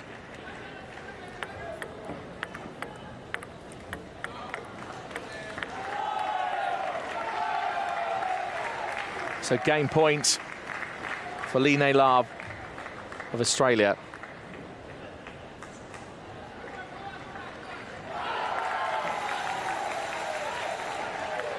So Lei will be trying to close this game off. 11 points to 8 if she can. And does so. Sheng Guanjian hits the net. And the first game goes to Lee Nei Lab of Australia. And it was almost pedestrian in some cases, that game. It just seemed to plod along to that result of 11-8. And I just wonder if the intensement and the intense athleticism of these two will start to increase as the match goes on. So Lee Nei Lab of Australia, 1 game to love in front. Sometimes you try to do 3 in a row, it's different. But remember, the first box must be heavy load. Okay, you don't want to win the point with the first one. You want this one to go on the table spinning, so the ball will come higher for the next one. Okay, stay in the rally if you don't think that you can play your top. Your butt up, so try to move. Okay, it's perfect.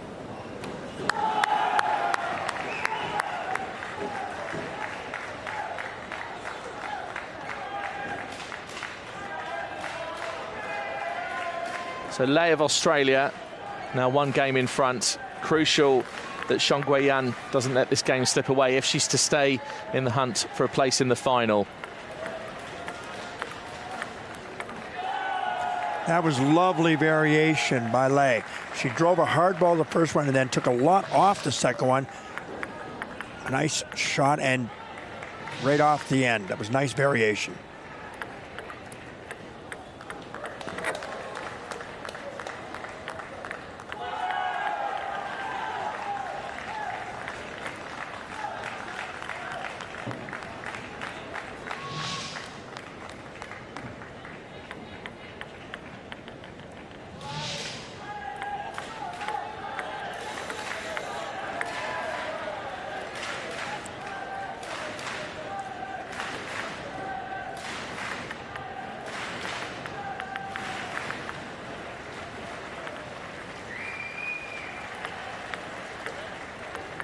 So let's serve, get to go again.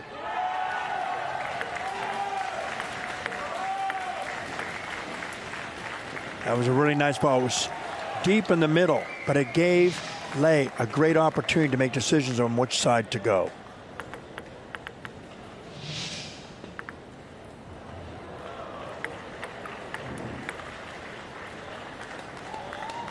And that shot's just too long off the back of the table. And George Logothetis, the Australian coach, clapping along and just encouraging Lei. At the moment now is a 5-point margin. That was a really, really nice backhand attack by Sheng. And she used her red rubber, but she would kind of punch through it, so there was a little pace on that ball.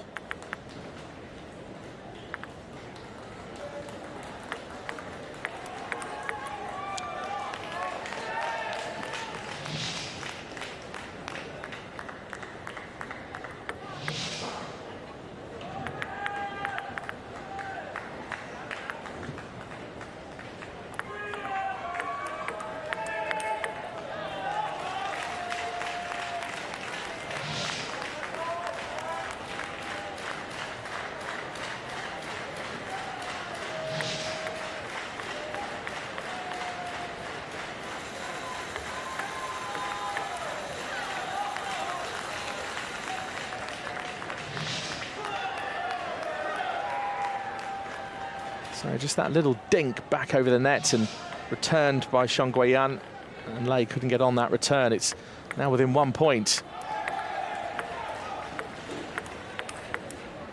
Got to bear in mind that Lei was 5 points in front in this game, and now it's gone 6-all. And Lei still 1 game to love in front. But the Tokyo singles silver medalist coming back into this game, it's 6-6.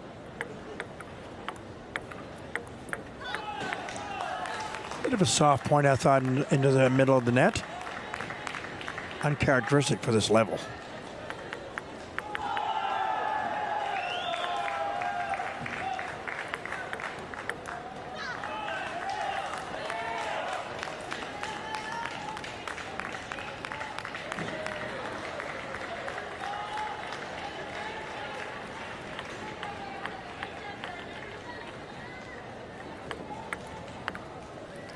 A little more emphasis on the backspin.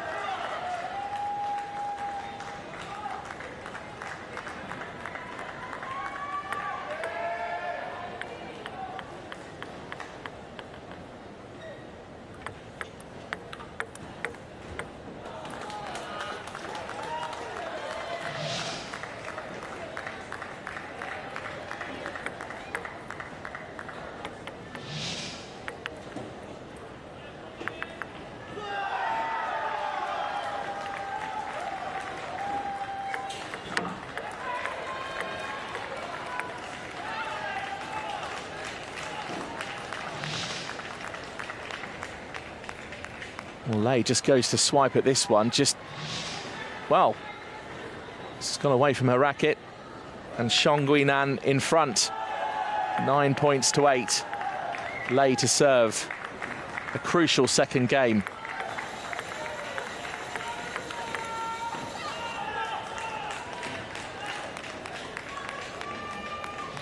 It's now game point. Lei just brushes that backhand back over the net, diagonally across the table, too much. And Xiong Guiyan can go 1-1. Great shot, all the way back, but didn't quite come off, clipped the top of the net. You could see what Lei was trying to do. If it had come off, it was a great winner.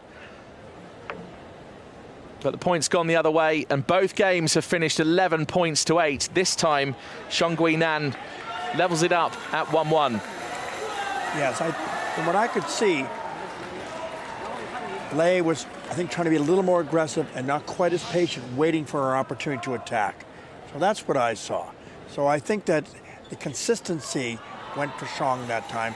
Let's see how it turns out, because I think to be successful, Lei has to be the aggressor. Not right away, but she still in the end must be the aggressor to be successful.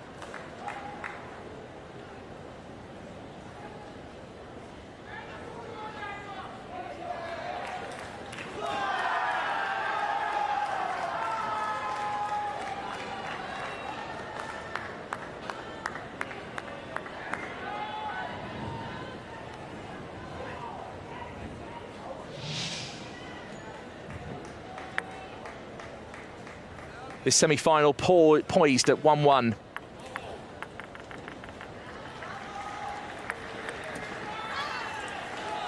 Now, we thought coming into this match that it would be close, and it certainly has been so far. In terms of intensity, it's been more like a chess match, really, just a bit back and forth, just slightly slower in places. Decent rally at the moment. But just wondering if the intensity will actually start to up as this match goes on. It's the best of 5, and it's 1-1.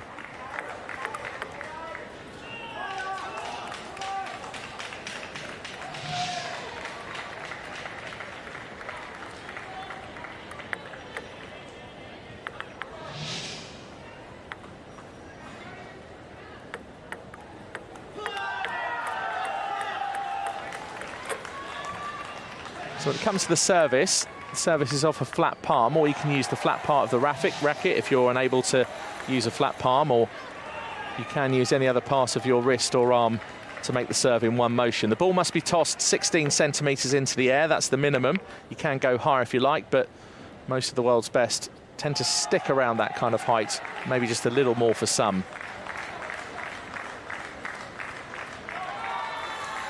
So a timeout has been called by Australia. So George Logothetis just now going through his instructions to Lei.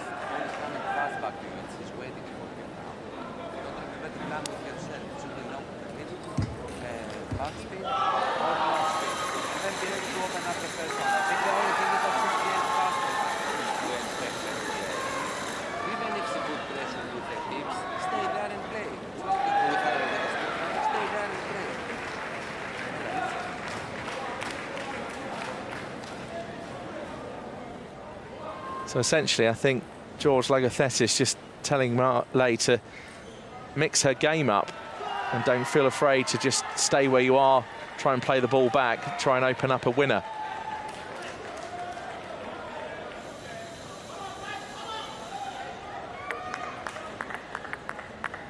So it's 4-1 to Xiongui Nan, and this is game 3. That was a great court side-to-side shot. Movement is important at this level.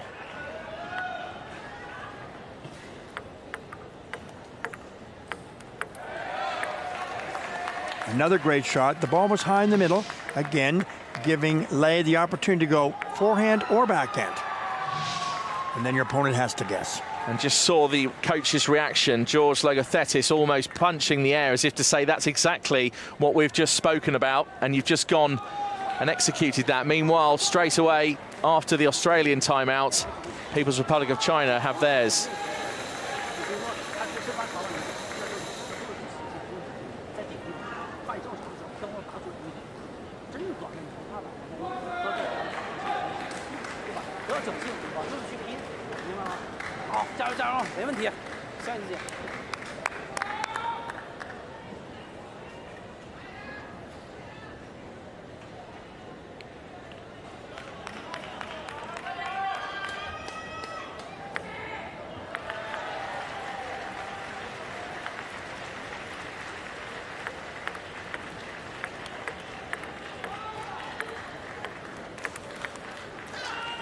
Nice rally. This time, Chong was the one that was more patient and more consistent.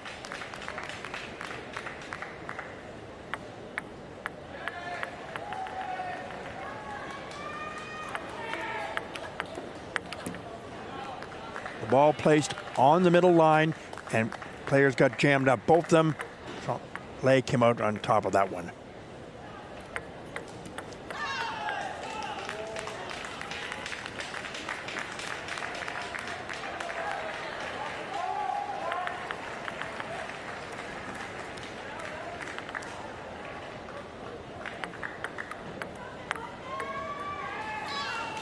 I just noticed Xiongui Nan just holding her hip a second ago.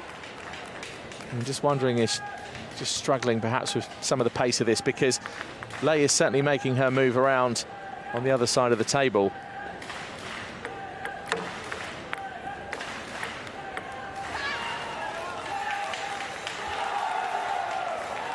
And that point's gone the way of Xiongui Nan, the People's Republic of China.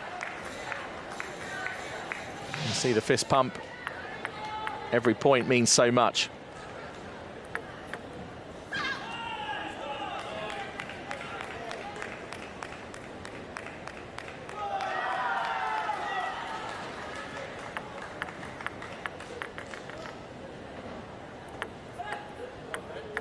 So let's serve, go again.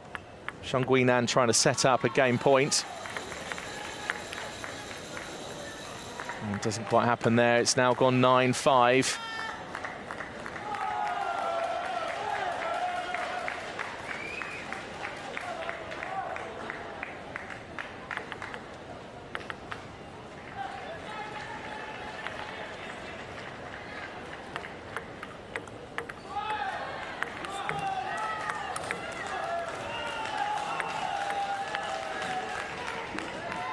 And now the game point has arrived. Crucial moment, because it's 1-1 between these two players, both with Paralympic medals to their name.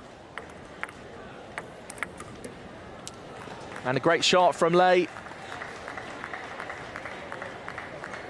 It's now second game point for Xiong Guinan.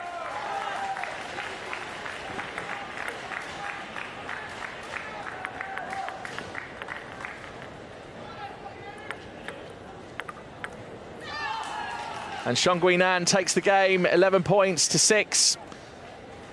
And it's now gone 2-1. And it will go to game 4. Li Na Lei must win this next game if she's to stay in the hunt for a place in the final.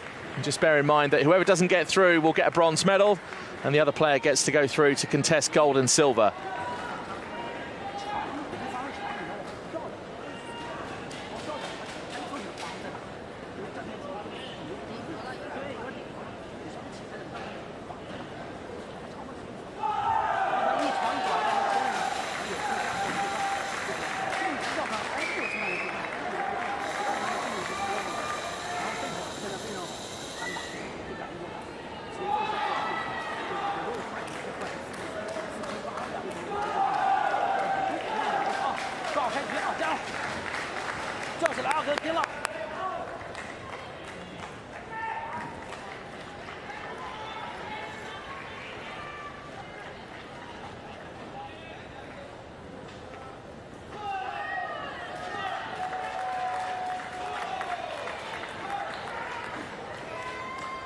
Game 4, it's poised at 2-1. Both timeouts have been taken, so no more timeouts for either player. Lei has to win this game in order to take it 2-2 and to a 5th game decider. Lei again taking her second serve.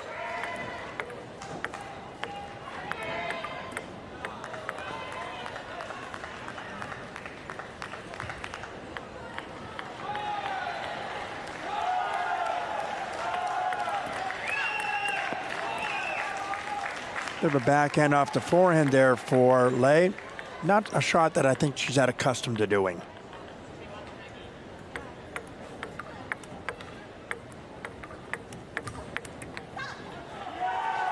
That was a great combination attack. I'm convinced that you're going to see Lei become much more aggressive, because that's her style. Yes, you've said many times before, John, often the aggressor will win the match if they come in and play the way they can. And Lei needs to try and level this up 2-2.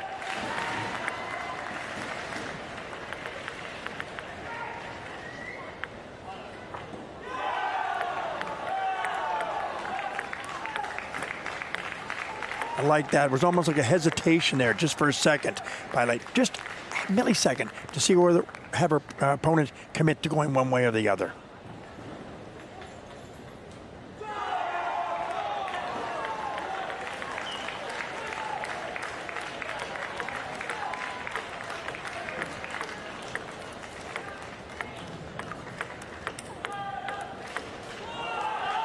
What an extraordinary rally that was. And in the end, it was Xiong that was able to drive Lei really, really wide.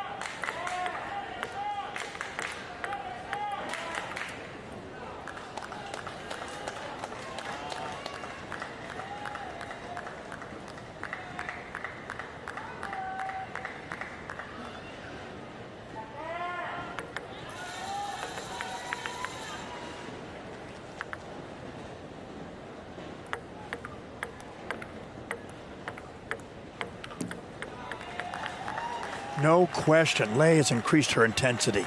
Not necessarily by dramatic shots, but passion maybe.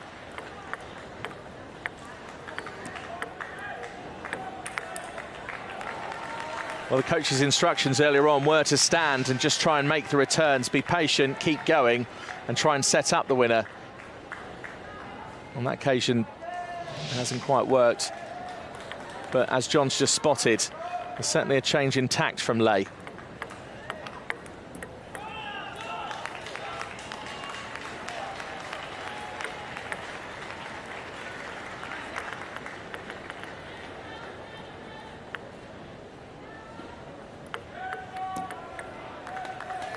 Nice deep serve.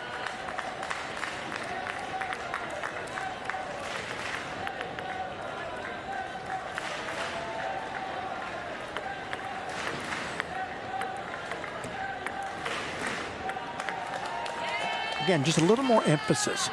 She's like punching the ball right at Xiong's body. And Xiong makes that shot wayward and drifted just off the side of the table. And now crucial game point for Li Nei, because she needs to go 2-2 in order to take this match to a 5th game decider.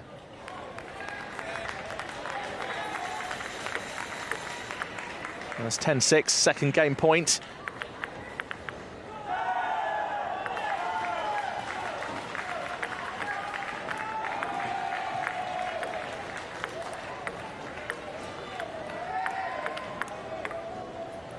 Oh! Well, that rally, at certain times you thought, that's it, that's a winning shot. It wasn't quite meant to be in terms of the way it's gone. But it does mean that Li Nei has now taken that next game, and it's gone to 2-2. And for Xiong Guowen, who was looking to get 3 games to 1 and into the final, was looking strong in that last rally, but it just didn't work out in the end, and sometimes that's the way it goes, John. Oh, absolutely. Again, these are 2 equally matched athletes. It's going to be strategies important, movement of your opponent from wing to wing, jamming your opponent at the body, and if not, just being patient and waiting it out. So the last 2 games have finished 11-6. Game 3 was to Xiong Guowen, and that last game to Lei, representing Australia. And it's just that error by Xiong Guowen, who was looking so strong in that rally. Just didn't work out in the end. The shot was too long. And Li Nei was just gifted a game winner. It's now gone 2 games each, and here is the 5th game decider.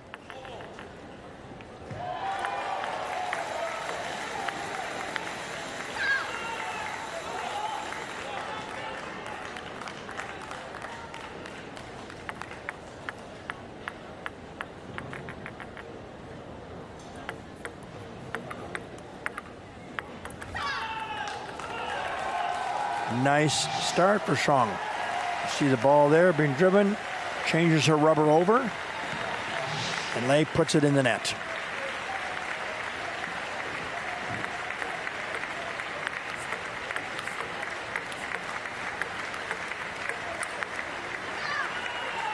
That was the best rally, or close to the best rally of the match. Xiong decided she was going to be the aggressor, and she went at it 2 or 3 times with aggressive shots. I think it surprised Ma big time. Lei, pardon me.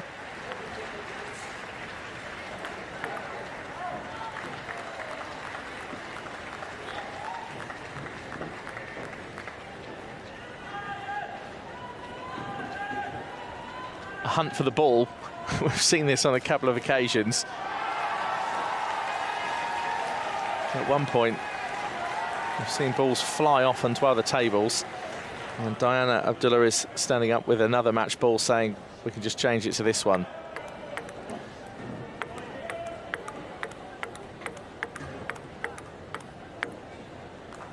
And the player's just giving it a test. And Xiong Guowen saying, can we change it to another?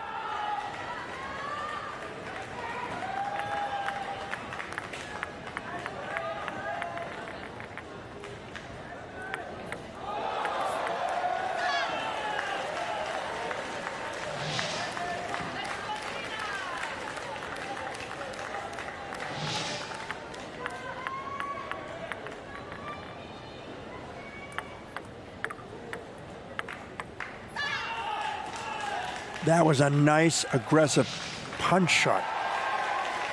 So she kind of punched it with the rubber. No spin off the pips.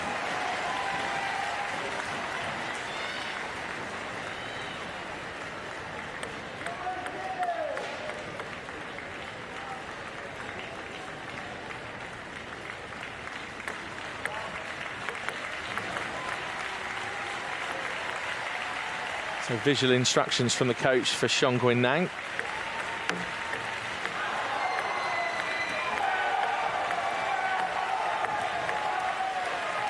Ball just clipped the net in that rally, went over, and the rally continued. And a crucial point for Lei. It's 3 points behind, but she has the serve.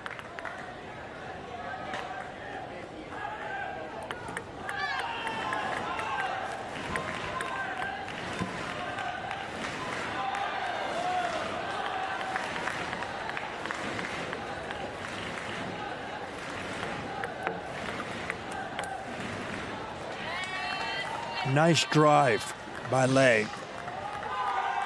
Powerful. Through the ball and deep into the court.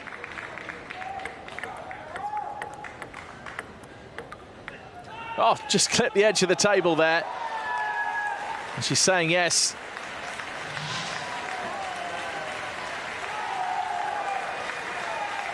Well, we heard it.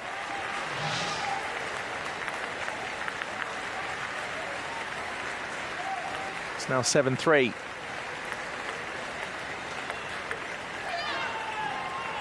Two shots down the backhand. That's very, very nice. And a change in where she's been putting it. See, if you noticed that Lei was starting to move across, and she picked that up and went back to the backhand.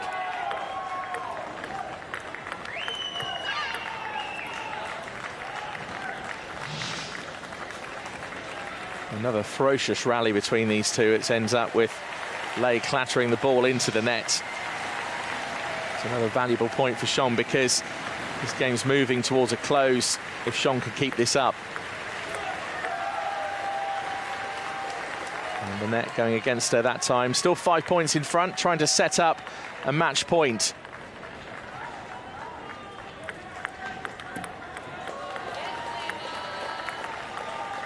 And crucially now Lei has the serve, 4 points behind.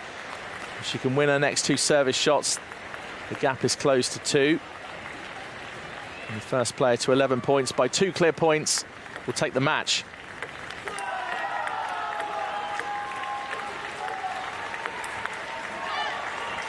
What a wonderful shot. But what I liked about the whole use of the table is that Xiong finished it off right at Lei's body. And she had no chance. She jammed right up. Match point. And that's it.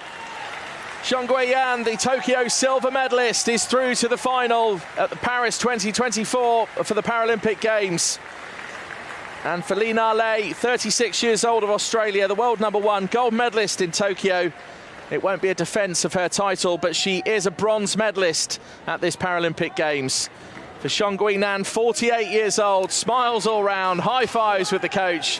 She'll go on to contest the gold and silver medal. The two coaches shake hands. So nice to see a big battle between these two. The game just got better and better and better.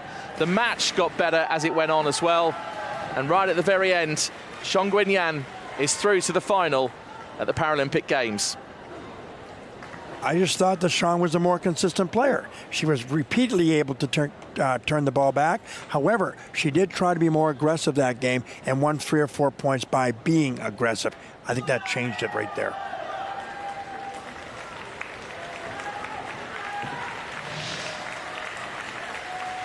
So Xiong Guinan confirmed as the winner of that semi-final, going through to the gold medal match to contest for the gold and silver medal at the Paralympic Games.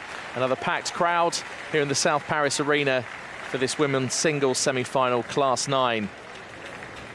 It's a bronze medal for Li Na Lei of Australia after taking gold in the singles at Tokyo, London and Beijing. She's also a former world champion, so a great achievement for her today with that bronze medal. Xiong Guinan, meanwhile, the People's Republic of China, is through to the gold medal match. And that's how it unfolded, 3 games to 2.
This is the gold medal match for the men's singles Class 8 in the South Paris Arena. Hall number 4, we're on table number 1 for Victor Diduc, the world number 1, against Zhao Shui of People's Republic of China, world number 4. Now, bearing in mind that Zhao Shui going for the 4th singles Paralympic title in a row. He took the gold medal in London at the Paralympic Games in Class 8, and in Rio, and in Tokyo. And this is a repeat of the Tokyo final between these exact two athletes. They know each other well. It went 3-1 to Zhao Shui in Tokyo 3 years ago. What kind of result will we see today? Victor Diduc of Ukraine, now 37 years old. Zhao Shui of People's Republic of China, 29 years old. As Victor Diduc makes his way into the arena.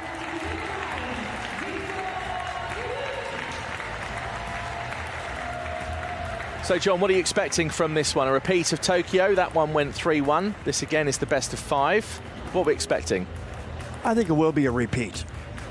I have no statistical proof on that one, but I have this feeling that given the age situations, with Diduc being 37 and Zhao being 29, it's hard to maintain your level over the years. It simply is. And as a younger man, Zhao is beginning to prove how incredibly skilled he is, and his results prove that over the years. So that would be my educated guess. Well, we'll see how this unfolds. Will it go 5 games? Tokyo went to game 4, and Zhao won that one 3-1. So he just continues his own physical warm-up. The players will have a 2-minute warm-up on the table in just a second. We'll also get the toss from the umpire, which is David Gallego of Colombia, alongside assistant referee and umpire Louis-Jean Lampere.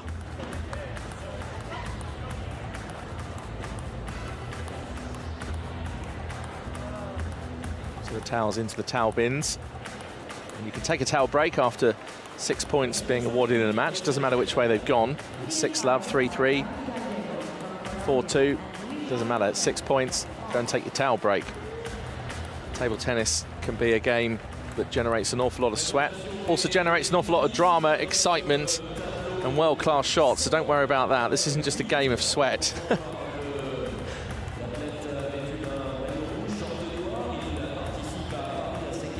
So Zhao Shui just trying to stay warm, stay ready. Meanwhile, Victor Diduc just preparing to come up to the table in just a second.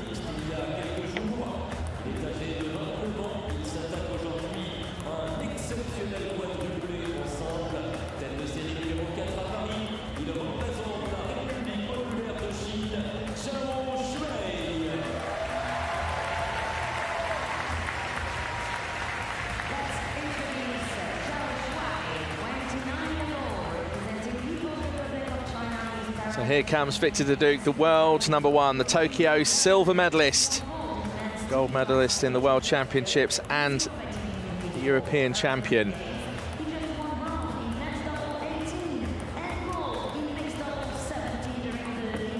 So the ref now about to do the toss just to decide who will serve first once the match gets going.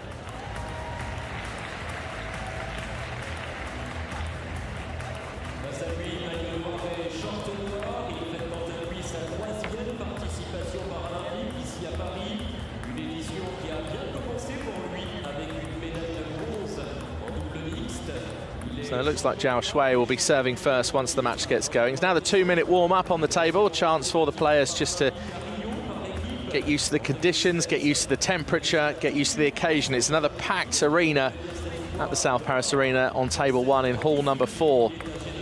The atmosphere's just been brilliant. Victor Duduc, now 37 years old. And the Tokyo silver medalist in the singles. And here's his route to the final. Thomas Bouvet match against France, where he won 3-love. The other two, a bit of a battle. Zhao Shui, 29 years old. 3-time Paralympic gold medalist. London, Beijing and Tokyo. And it was just that semi-final game against Maxim Nikolenko, also of Ukraine. Otherwise, Zhao Shui didn't lose a game the whole way here. And there's David Gallego of Colombia. And the assistant umpire, Louis-Jean Lonquet of France. So all the introductions done, the players now just continuing their warm-up and getting used to the occasion. And John, they'll have had a chance to just look at each other's rackets as well, just to see, get a glimpse maybe into how the other player is going to approach this match. Yes, and again, they know each other very, very well. So there's no hidden scary tactics that are going to come out of either player. They know exactly what to expect.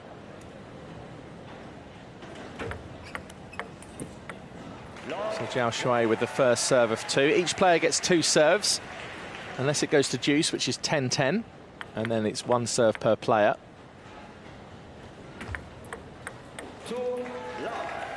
And foul serve, certainly going into the net, losing that point. Unusual to see at this level.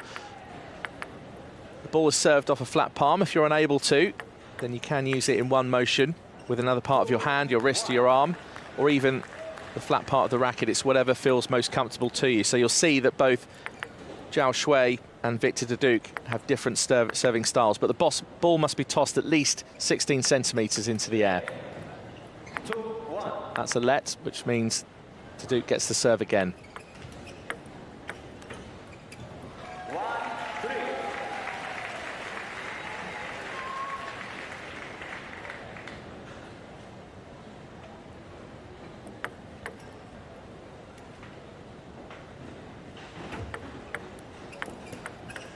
First player to 11 points, and you need to win by 2 clear points, will take the game. If it does go to deuce, as I mentioned a second earlier ago, that's 10-10, then the match goes on, or the game goes on, until one player wins by 2 clear points. So 4-2, 6 points have been awarded. We mentioned this before the match started. Each player can now take a towel break, and there's no time allocation necessarily to the towel break. It's just a case of just doing it as quickly as you can and getting back to the game.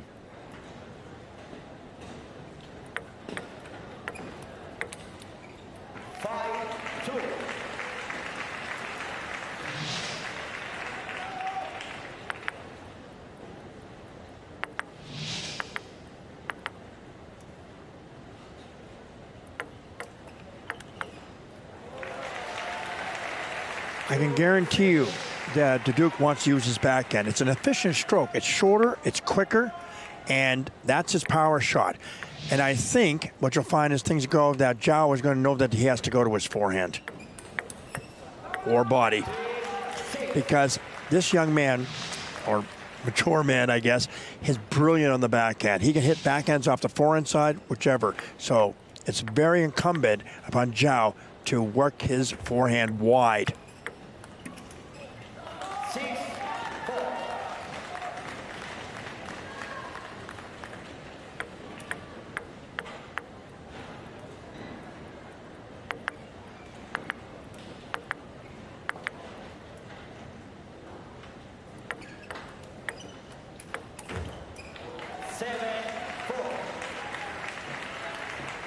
That was completely wide open, exactly the kind of point that Zhao wanted, and it was all set up. He just didn't finish it.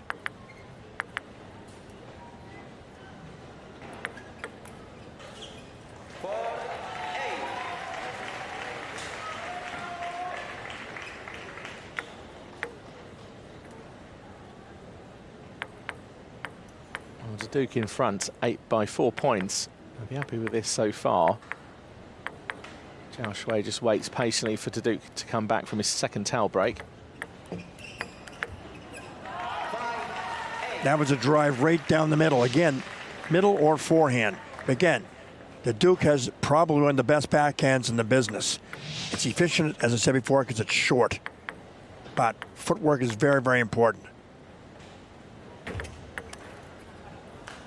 And Duke has just tried with that backhand just to whip it over the net and go for the winner in the corner, but lost the point. Zhao Shui now 2 points behind after being 4 points behind at one point in this opening game.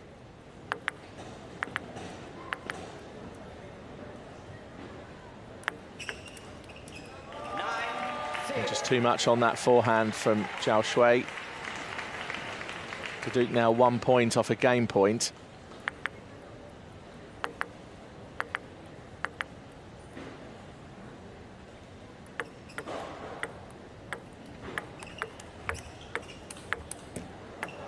And the forehand quite effective there for Duke for a bit in that rally, but in the end, Zhao got the better of him. It looks like Zhao is trying to go wide and then to the body right away.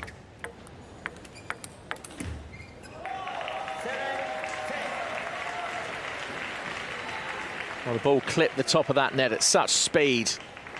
It's just flown off the back. It's a game point now for Victor Duke, the world #1 and Tokyo silver medalist.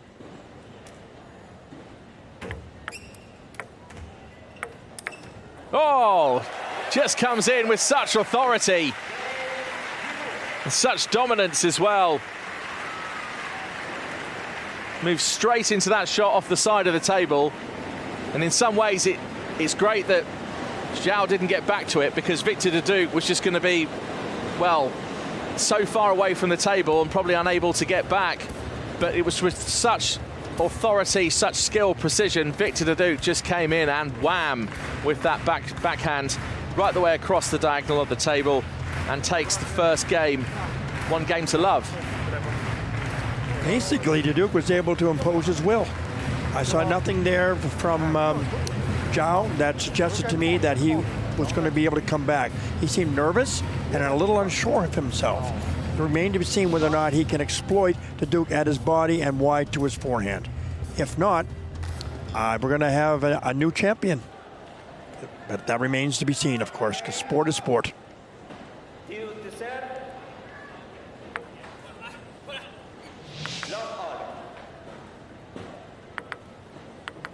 So change of ends for the players. Duke to serve.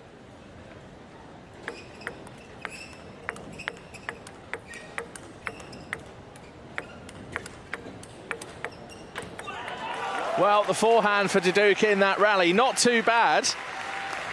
We all know about his backhand shots, but just hits the net in the end, and the point goes the other way to Zhao Shui, who again was just able to get to every single return. Great athleticism.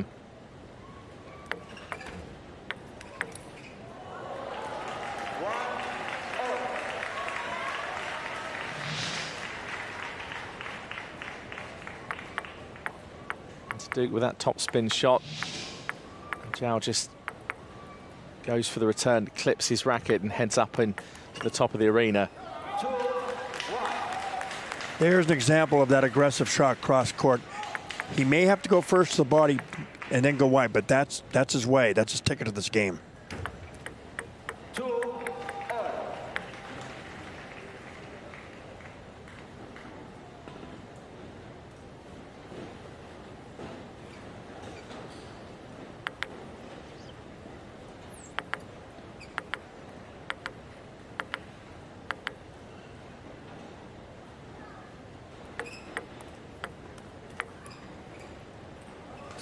Ball clips the back edge of the table.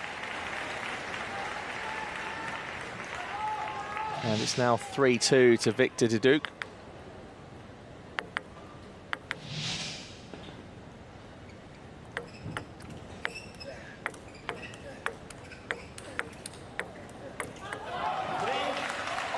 That was a really nice rally. Zhao was able to push him towards his backhand, so he had to pivot and use his forehand, Duduc, and he just wasn't consistent. But again, he's going to have to move him around. Zhao has got to move him around.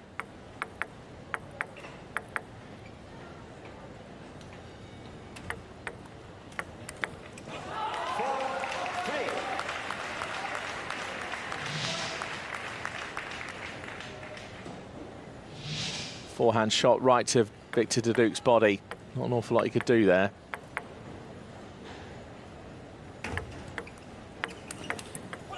Great shot from Zhao.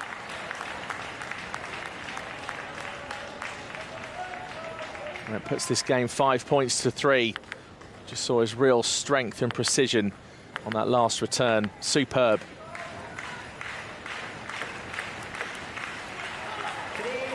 That was a strong, physically powerful backhand to the body. First time I've seen that from Zhao. 7-3.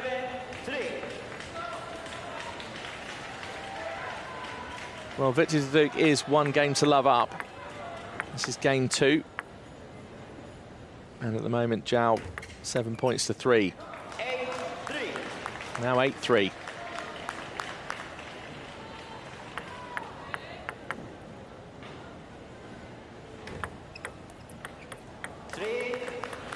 Example of Duduc trying to play his backhand off, off his forehand wing or forehand side, and was unable to do that. Again, trying to exploit, Zhao's trying to exploit that middle and forehand side of the table.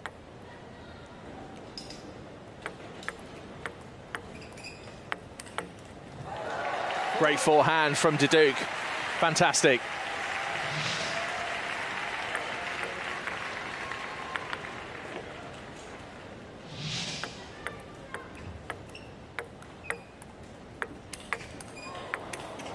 Oh, and almost a repeat shot. Went for the same shot in the same corner. Not quite identical to the last winner, but just swings at that one. And it's game point now for Zhao. And it's gone 11-4. And it's gone 1-1 in this best of 5. Interesting. This is a repeat of the Tokyo final. That one went 3-1 to Zhao Shui, who's now the world number 4. Takes that last game 11 points to 4. Duduc winning the first one 11 points to 7. From a strategic point of view, what I think I saw from Zhao was playing a lot of the body and a bit of the forehand. Victor was not nearly as successful with his backhand, strong, powerful backhand topspin. That was the adjustment I saw, and it seemed to be enough to throw Victor off of his game a bit.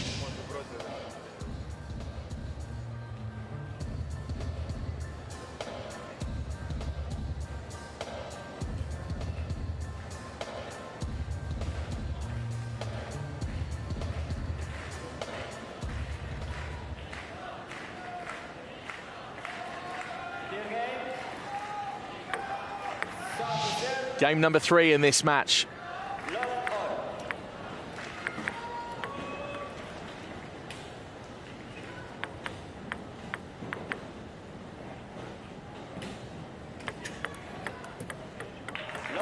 So first points to Duduc.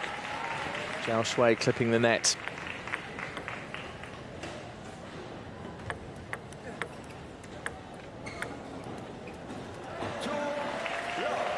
Zhao Shui too much on that one, just a bit too much lift. And just trying to dink it over the net. I often try to play that shot myself, and that's often what happens to me over the back.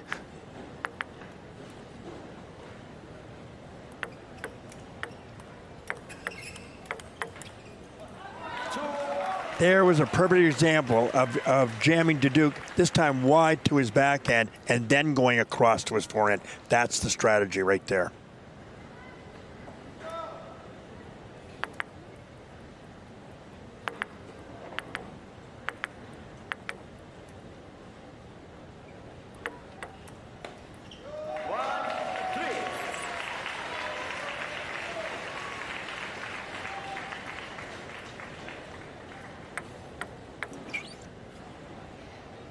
So one of the differences between singles and doubles, if you've been watching some of the doubles matches, is that the serve just has to go from one side of the table to the other. You don't necessarily have to go from right to left as you would do in doubles and get it not only across the net but over the centre line down the middle of the table. That was a great winning shot for Zhao.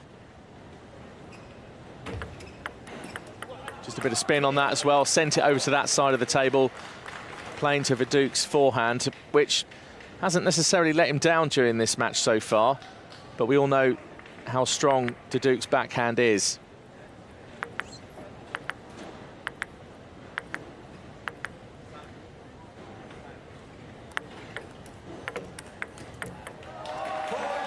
That was a nice shot to Viduk. He committed that even before he knew what he wanted to do.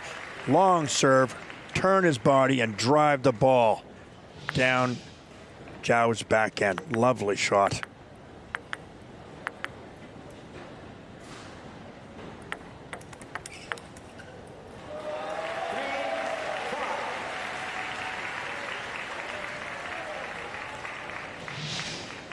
Well, this is a different Victor Viduk than Zhao faced in Tokyo 3 years ago.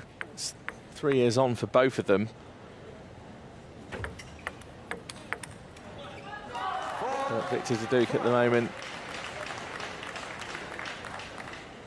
is certainly putting up a stronger fight than in Tokyo when he lost to Zhao 3-1.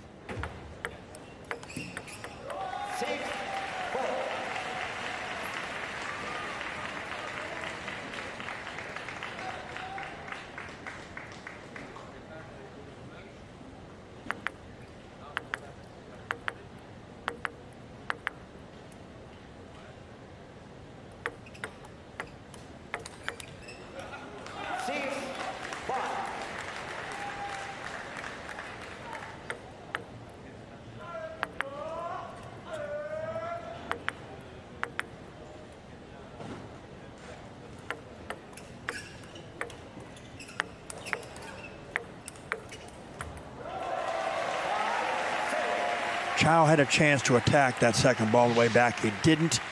Then after that, Viduk forced him off table and won a brilliant shot with his forehands.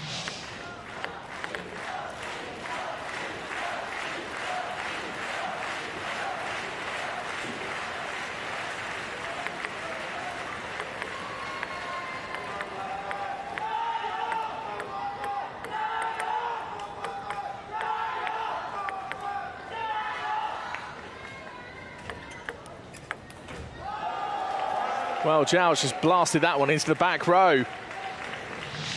Someone fetch the ball for us.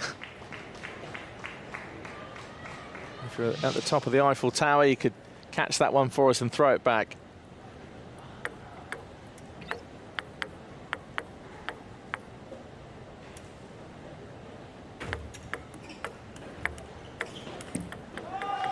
And Zhao trying to go for that strong forehand down the middle. It's gone straight into the net, and Victor Viduk, well, delighted with that. He gets another point. It's now 9 points to 5, a 4-point gap. Viduk trying to set up a game point and has the serve. Towel break, and I think there's some perspiration on the table as well. The assistant umpire just going over with the cloth to dry that off.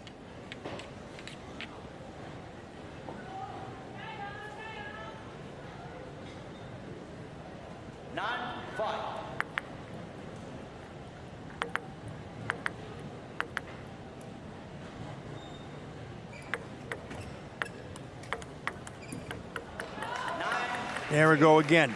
Jam him in the middle, as in Viduk. He had to go back on he went back on his legs, and then it opened up the forehand side for Zhao. So Viduk himself calls a timeout. DJ was ready as well, just right on the pulse. Right, 9-6 in game 3. This one, it just feels so tense between these two. It's a repeat of the Tokyo final, and you can just feel Victor Viduk wanting to be the victor, literally, this time. Zhao Shui, a three-time Paralympic champion, took the singles title at London, Rio and Tokyo. Victor Duduc is the current world champion, the current European champion, and a Tokyo silver medalist. And Zhao at the moment just not even looking at his coach, receiving the instructions of what to do next. This game poised at 9 points to 6. Victor Duduc trying to get there to game point, to try and take this match 2-1.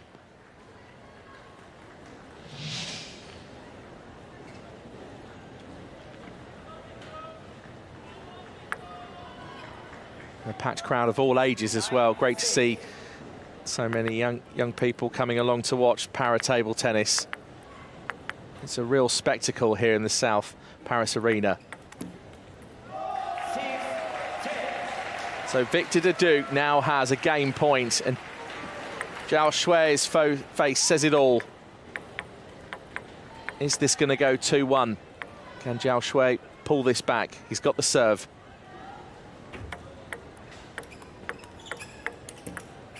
Oh, Victor Duduc clatters the net. Zhao Shui gets that valuable point back. Now has another serve. It's 10-7. Second game point for Duduc. Now it's gone 10-8. Is this heading for a deuce scenario? 10-10. Third game point for Duduc. And even the coach can't bear to watch.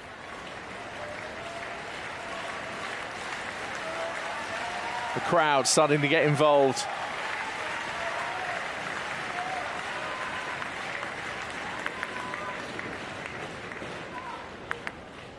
Victor Duduc, he's got a third game point. He'll get a fourth if he needs it.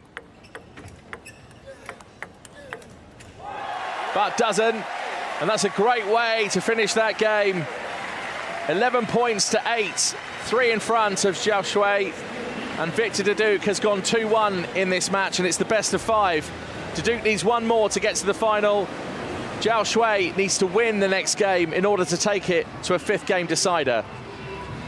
What I liked about that is Duduc came off, he showed absolutely no emotion. The job's not done yet.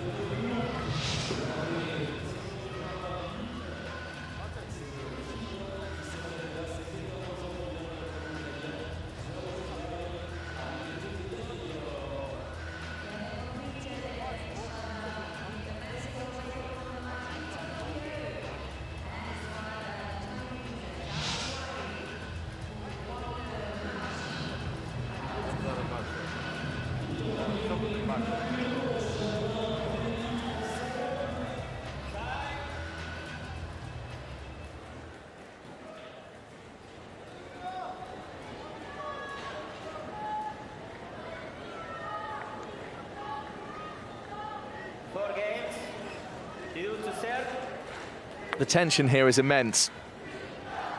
It's 2-1 to Victor Duduc. Zhao Shui playing to try and stay in this semi-final. He's a 3-time Paralympic champion, Zhao Shui. Duduc with the silver medal in Tokyo 3 years ago in the singles.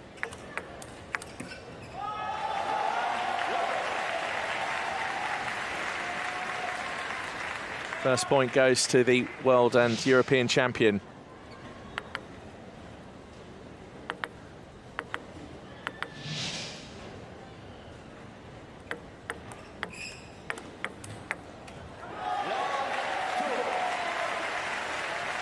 Bit of variation about Duduc. He seems to want to use his forehand more, which if he can do it, is going to really mess up his opponent, because his opponent was convinced that that was going to be his job to do because of the strong backhand by Duduc.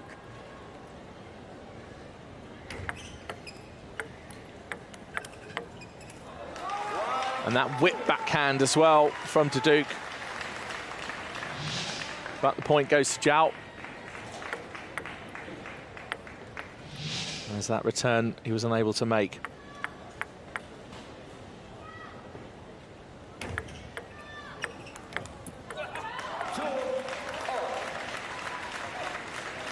That's 2-2. Zhao Shui pumping himself up, the 3-time Paralympic champion, trying to vie for a 4th gold medal in the singles at the Paralympic Games in a row. He's still only 29 years old.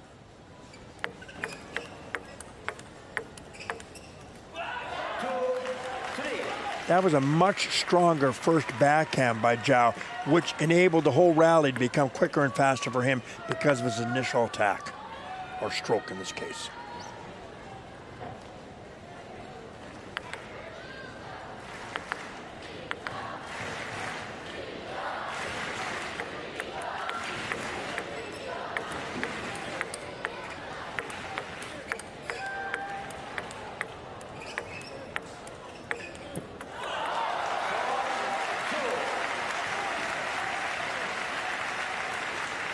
Zhao now in front, 4 points to 2. The three-time Paralympic singles champion coming back at the world #1.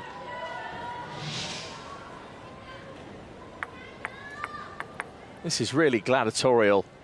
Good job we're in an arena. Oh, Zhao Shui. Power, precision, everything in that shot.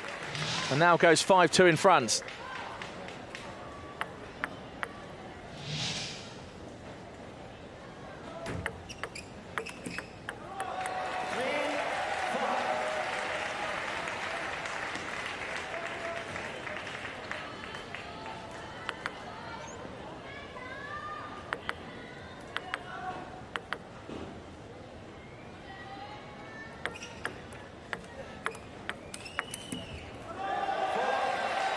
That was quite magnificent. Again, Victor is trying really hard to open the table up and go to the forehand, which is not what he did initially in the first game. So it's interesting that his strategy has changed, which will make his opponent wonder where he really is going to go with the ball.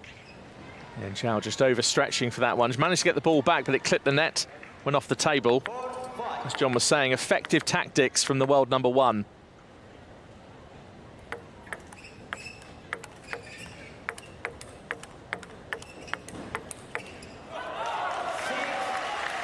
That's arguably the best rally we've seen. Certainly so far, not only just in this game, but in the match itself. 6-4 to the three-time Paralympic singles champion.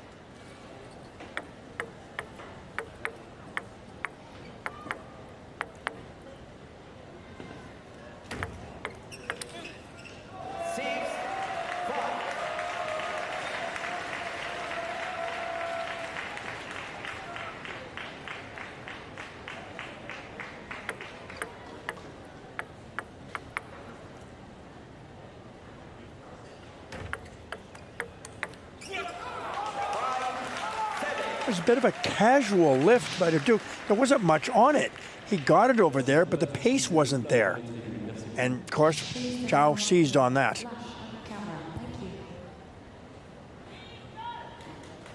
So it's just a reminder to the crowd about flash photography. It just does get in the way of the player's eyes and vision.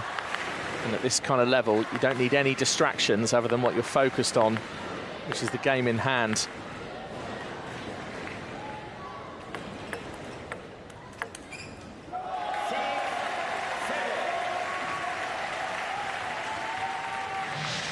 A crucial point for Duke.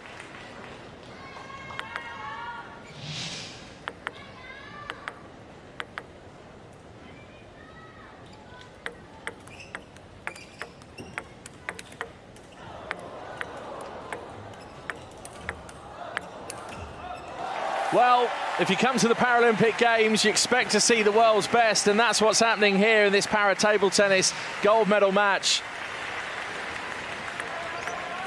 It's Victor Duke, the world champion, European champion, world #1, Tokyo singles silver medalist, against the three-time Paralympic gold medalist, and it's all level, 7-7 in game 4.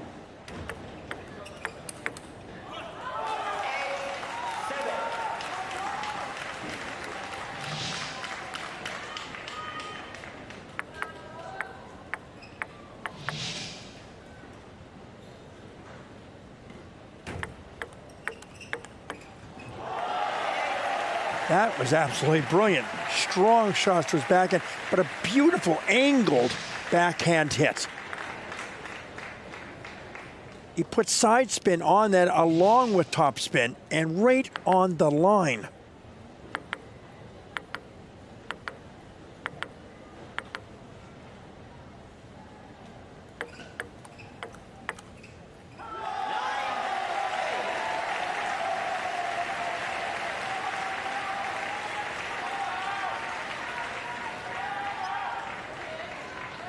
Victor Duduc trying to close in on a victory. First player to 11 points. You also have to win by 2 clear points. Takes the game. In Duduc's case, that would be to win the match and the gold medal.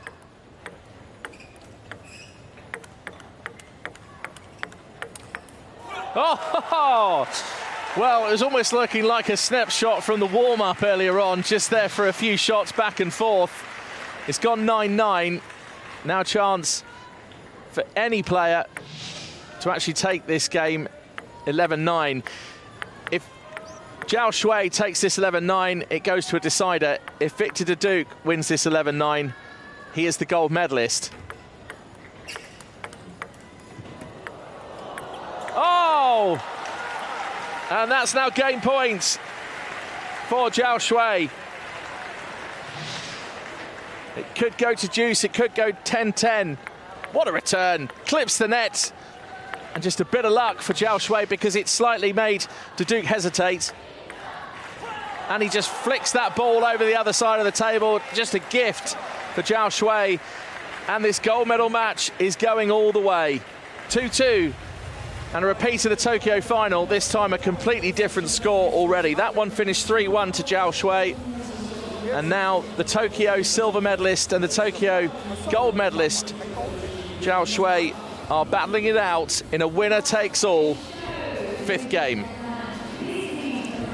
I was really impressed with Duduc's use of the forehand side of the table. That stroke just takes so much more energy. You need to involve your entire body, your legs, your core, your arm, forehand, wrist to power those balls. And if it's not a winner, then recovery becomes much more significant. I thought he made a great change in that game. Tried to change up how he was doing it, not fully depending on his backhand, which arguably is probably the best backhand in his class. Nice to see.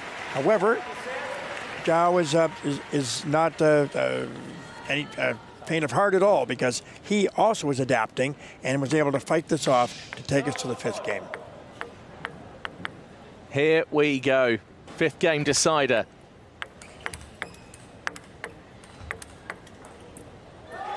The winner of this game is crowned Paralympic champion. For Zhao Shui, that's happened 3 times in a row. London, Beijing and Tokyo. Sorry, London, Rio and Tokyo. Victor Duduc with the silver medal in Tokyo, looking to upgrade to gold. And that ball's just flung off outside the table 1 area. And that just shows the ferocity and the drama and intention behind this game.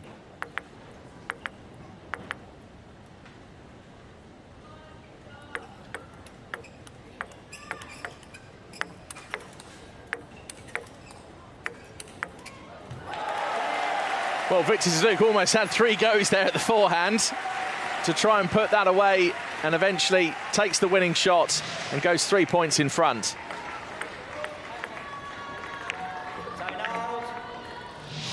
Top spin and side spin. John spotted that a few seconds ago. And that powerful forehand was enough to take that point. Timeout called by People's Republic of China. They can have up to 60 seconds. You don't need to take the full allocation. But because Zhao Shui is in control of this timeout, it does then mean that if he returns to the table, then Victor Duduc must come back pretty much immediately. I was just observing the Chinese coach's demeanor. Very, very calm. He's almost like a grin, but not really a grin, but that will relate back to the player. The player will see that and be calm as well, I think.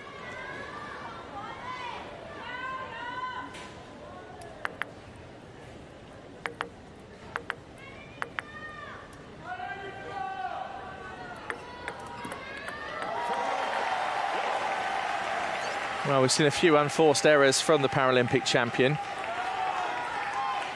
Even when you're this seasoned and experienced, nerves can just get the better of you, and we all make mistakes. But Zhao Shui absolutely hammers home that backhand. And just over the net as well. Such precision. Duduc didn't really stand a chance to return that one.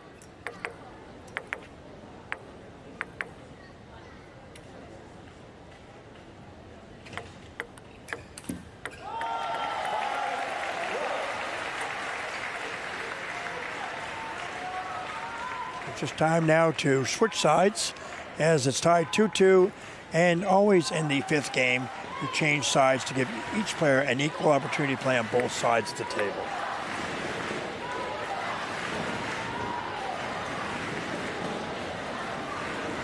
Victor Duduc is 4 points in front and has the serve. It's 5-1.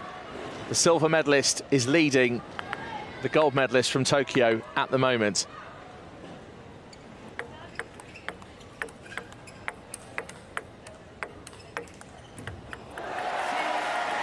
And Duduc takes another point. Ukraine support love it.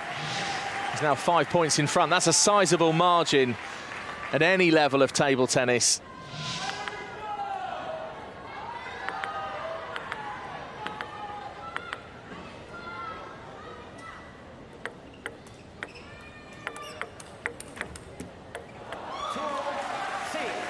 And some of these shots are absolute lightning.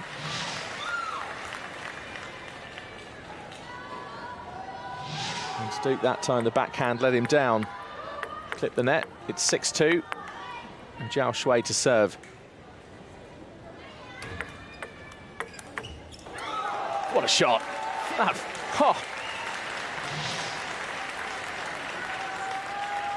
That's an extraordinary shot. The Duke had no idea he was going there and was prepared for a shot in his body or wide. That was really important as well.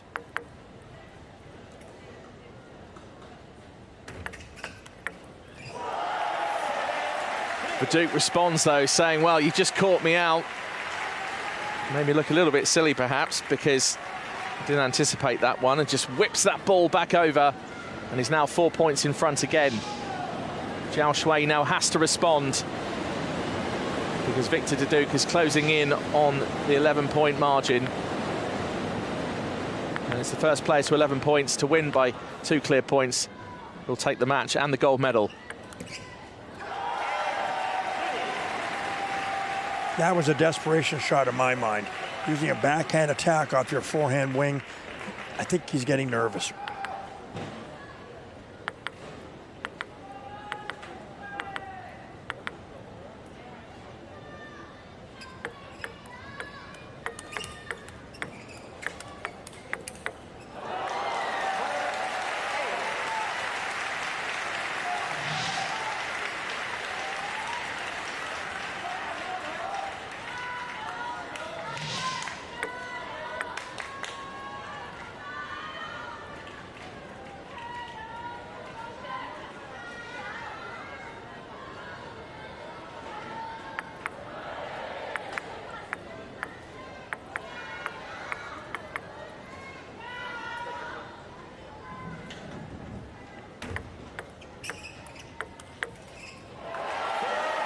Great forehand from Victor Duduc, the world champion and European champion, now finding a little bit of rhythm. 5 points in front of the current Paralympic champion. And just that forehand with just enough spin on it, just to take it slightly wide of Zhao Shui's return. And Victor Duduc's taken a swipe at that one, it's 9-5. And even at 9-5, it's hard to say who's going to take this match and the title of Paralympic champion.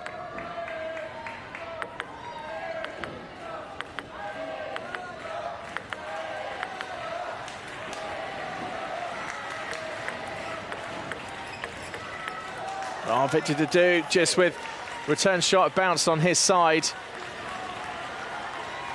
It's 9-6. And the crowd, they're not quite sure whether to stay silent or cheer at the moment. There's a real mixed atmosphere in the South Paris arena. All eyes on table one.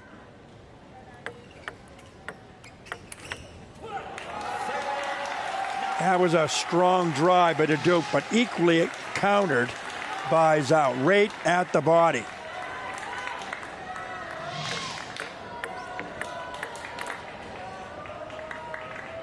(9-7). An extraordinary game. A match that's had so much tension. The Tokyo gold and silver medalists battling it out once again. Duduc just too long. And it's 9-8.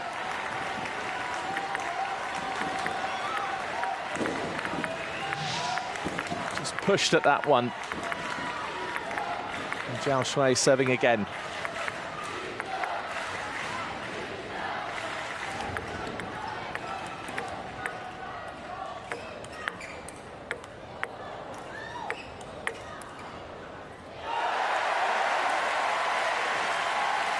Another incredible rally.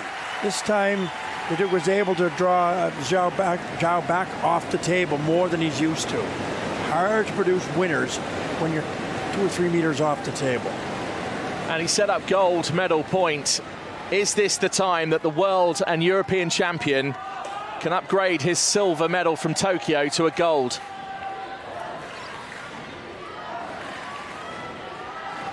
For both players, it's moments like this that you train and compete for.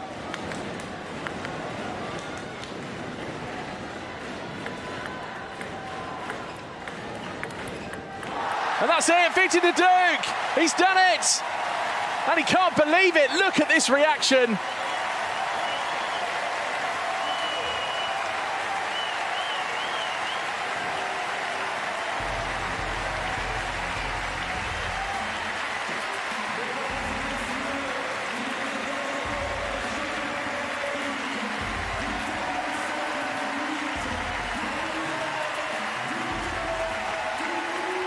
Victor the Duke handed the Ukrainian flag.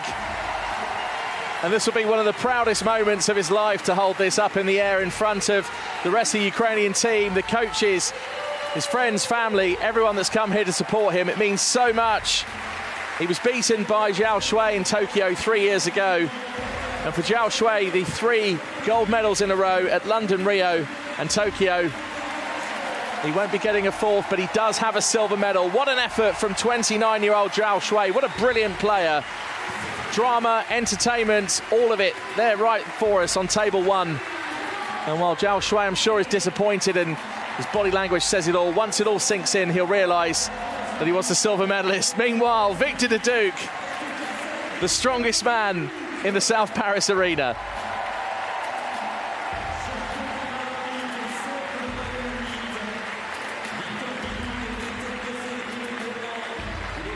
The Duke takes the match 3 games to 2. He won the first one 11-7. Zhao took the second 11-4. The Duke came back for 2-1 with 11-8. Zhao 11-9 in game 4, and then Victor the Duke over the line, 11 points to 8, and becomes the Paralympic champion and takes the gold medal.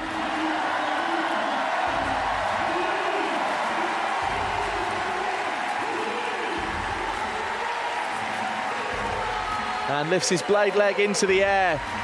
An outpour of emotion. He's done it. And I take that as a celebration of Paralympic sports. I think that's one way to display what it means to you when you come to para-table tennis and come to Paris and take the gold medal.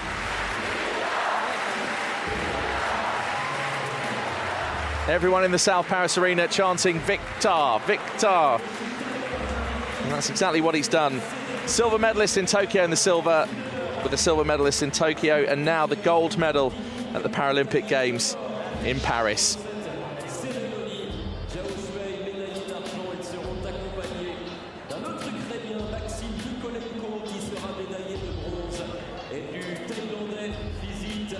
And that is the moment. Victor the Duke just tossed his crutch to one side. The celebration started. And I don't think the celebrations are going to end for an awful long time. Victor the Duke, 37 years old. He's got there, he's done it. He's the Paralympic champion.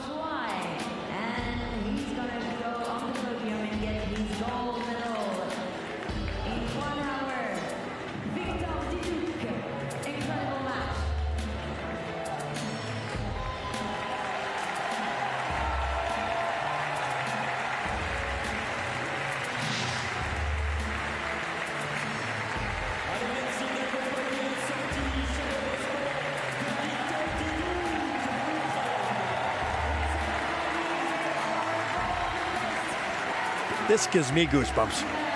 When I trained and played as an athlete, as a coach, the emotion that Duke is showing here seriously gives me goosebumps.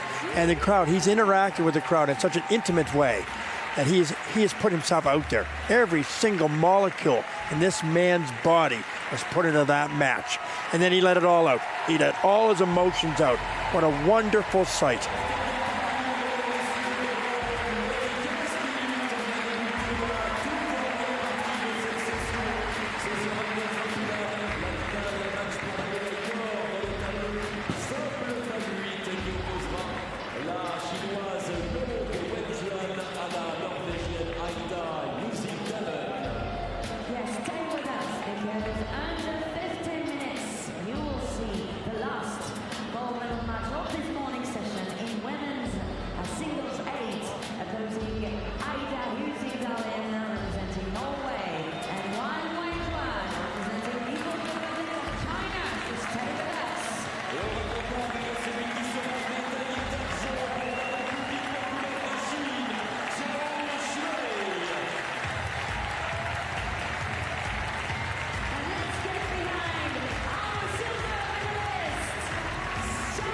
So that's how the match unfolded, 3-2.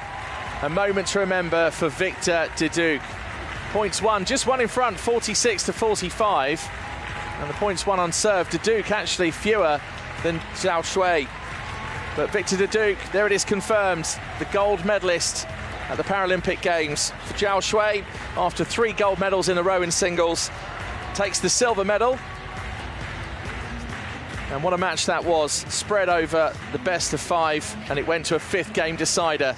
Victor Duduc, draped in his own flag of Ukraine, being interviewed for television, and I'm sure there's many more interviews to come.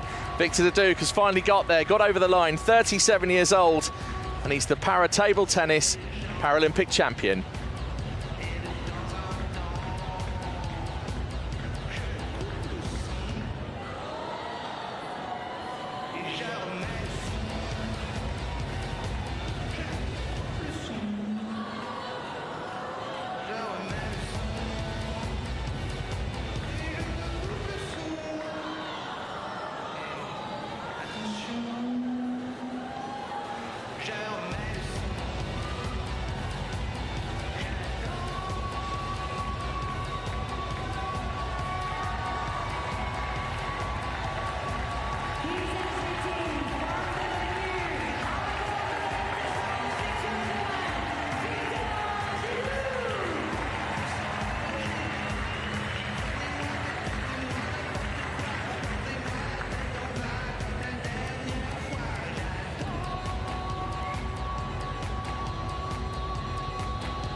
On coupe le son, remet le son. Bref, quel spectacle évidemment et quel bonheur que de vous accompagner cet après-midi. On va continuer en musique tous ensemble, il nous reste quelques minutes avant la dernière finale de la session. Yes, in a few minutes now we will have the women's singles 8 gold medal match. But in the meantime, we have something for you. Do you want to sing, Paris? Vous voulez chanter? Ça vous dit? Est-ce que vous connaissez le karaoké? Bien sûr. Oh, j'ai envie de chanter. Allez, chantons. Vous savez ce qu'on va chanter? Non. Oh là là. Paris. Ah, merci, Paris. On va chanter. We are going to sing. Aux Champs-Élysées. Tout le monde connaît ici. Oui, tout le monde connaît. In 3, 2, 1. À vous de jouer.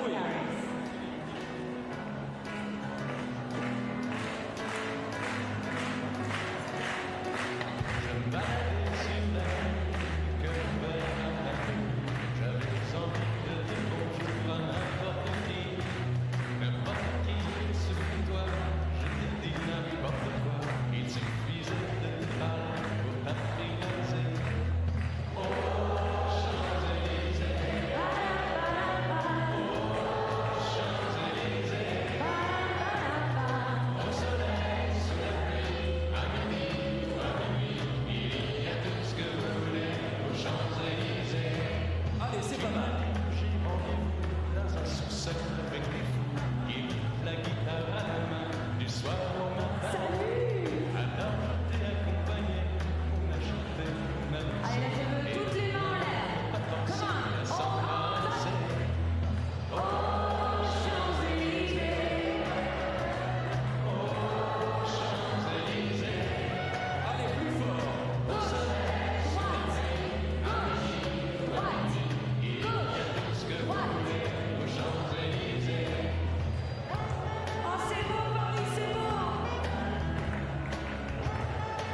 2, 1. Paris, c'est votre moment. Et aux Champs-Élysées. Plus fort, Paris.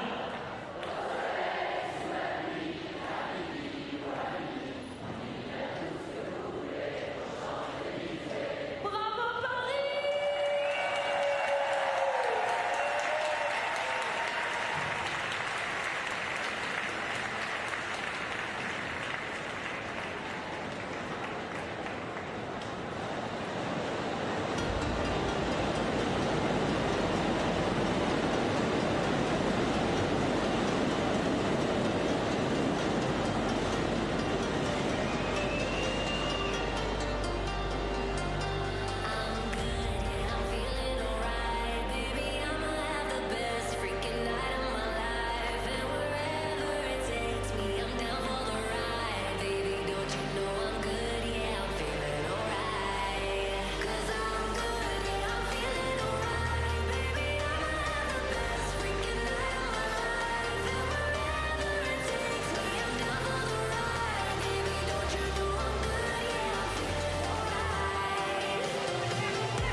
This is the gold medal match for the women's singles in the Class 8. Ida Husick-Dahlen, the world number 1, versus the world number 2. If you want to see the best of the best, then come to the Paralympic Games. It's simple as that. Para-table tennis on table 1, and this is bound to be an absolute classic. Ida Husick-Dahlen of Norway, who started life in Bosnia and Herzegovina and was adopted by Lars Anand Tove Dahlen of Norway, and then learnt Norwegian, grew up there, and now representing Norway on the biggest world stage. Ida Husick-Dahlen is only 33 years old, and her opponent this evening, this afternoon, is Huang Weijun, who's 19 years old, of People's Republic of China. Silver medalist in Tokyo in the singles.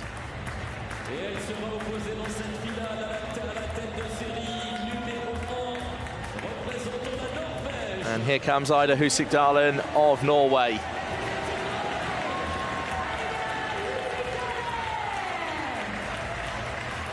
Now, John McPherson alongside me was the Canadian national coach for 15 years. And John, years ago, you met Ida as a young girl. I did. Very unique individual, speaks 3 languages fluently, and was in university at the time, or just beginning university, finishing high school, actually, now that I remember. Was most impressed with her ability to be confident about who she was and in her own body. And I was just so amazed with that. And looking forward to seeing how she can compete today against a very strong opponent, the People's Republic of China. I think this will be an excellent match, and we're very blessed to be here.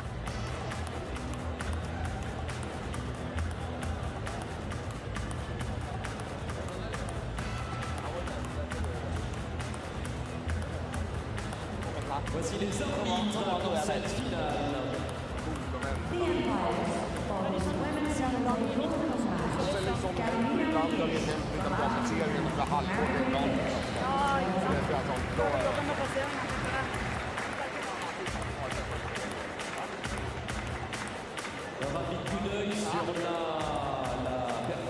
So in a moment or two, the players will start their warm-up on the table, just getting used to the arena, getting used to the conditions. They've both played here, of course, having got to the gold medal match. One of them will become the Paralympic champion, gold and silver medal at stake. Best of 5. So the quickest way you can get to the gold medal is to win 3 love. And the interesting thing about this format is that if one player goes 2 love in front, then yes, that player needs to win 1 more. But then if it's 2 love, the other player needs to win 2 in a row. And that's what creates so much drama and excitement in the world of table tennis, to then take it to a 5th game decider. So the ref at the moment just doing the toss to decide who will serve first.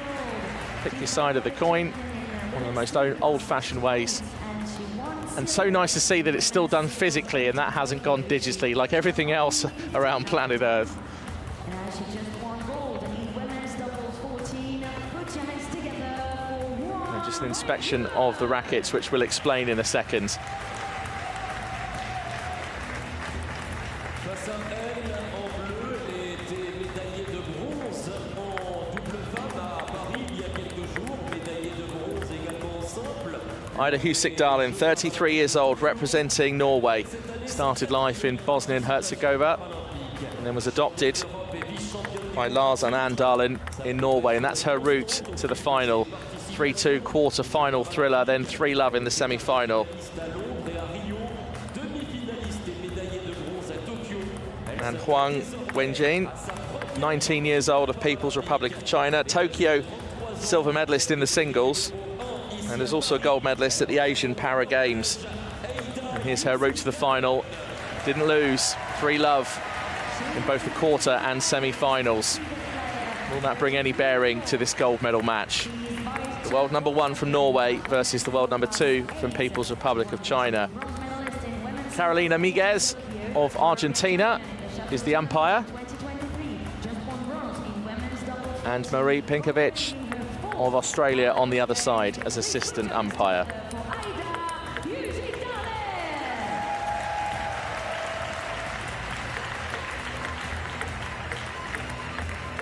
Mentioned the rackets a few minutes ago. There are 2 colors now, and the reason for that is that often different rubbers produce different spins. You see now smooth rubber. You also see pimpled or pipped rubber with sponge, and that can create all kinds of interesting effects on the ball. So that's basically it. And the rackets, again, are placed on the table so that you can peruse your opponent's racket to make sure you know exactly what they're using. And again, the different colors will allow you to know which rubber is being struck, so you can prepare to return that ball and adapt to whatever spin is on it.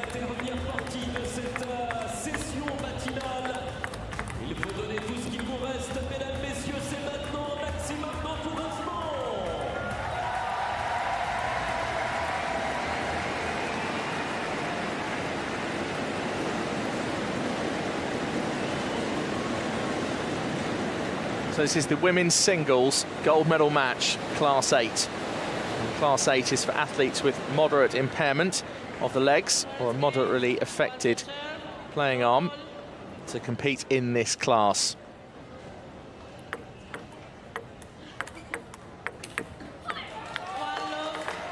I think this is going to be feisty, fast, and incredibly intense.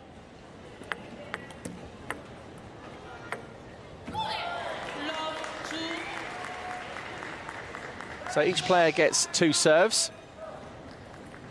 and the ball must be tossed 16 centimetres into the air. So you can use a flat part of the racket, like Ida's doing here, or you can use a flat palm or any part of your wrist or body if you're unable to serve with a flat palm. And then it's the first player to get to 11 points who'll win the game. And you need to win by 2 clear points in order to take the game.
That was a nice combination rally. Dallin's been trying to get to that, but having a lot of difficulty putting 2 shots a row together. She seemed to be rushing a bit, but that's a nice start for her.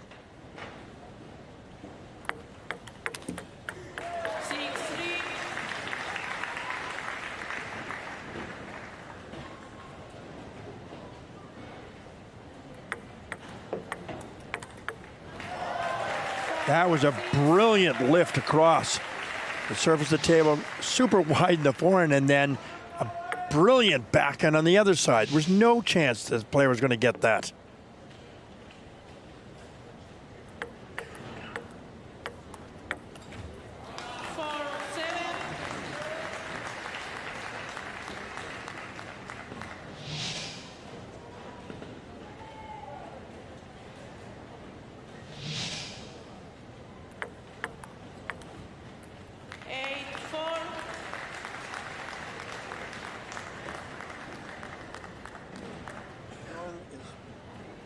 Young is using peplum rubber on her backhand as well to establish control, and then looking for the opportunity to attack from that on her forehand primarily.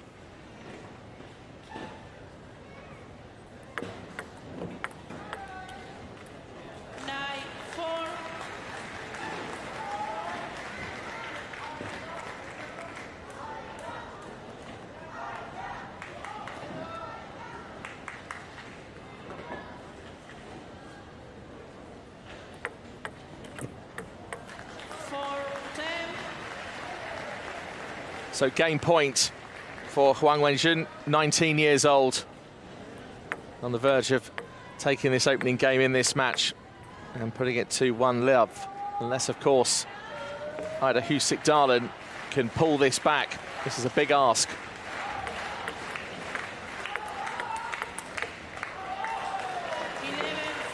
And the first game goes to Huang Wenjun, who just takes it with such calmness, goes back to her coach. And the first game, 11-4. And some work for the Norwegian to do here, and the world number 1, Ida Husick-Dahlen, with a silver medal in the Tokyo singles. She's also the current European champion. But Huang Wenjun takes that first game, 11 points to 4. I felt that Dahlen came out too aggressively, a little impatient, and as a result, got herself way down in the game. She tried to battle back, but her opponent gave her absolutely no opportunity. Everything was well placed for Huang, and I think that what Dahlen has to do is become a little more patient on the first or maybe second ball before extending herself in an attack mode, which is her style.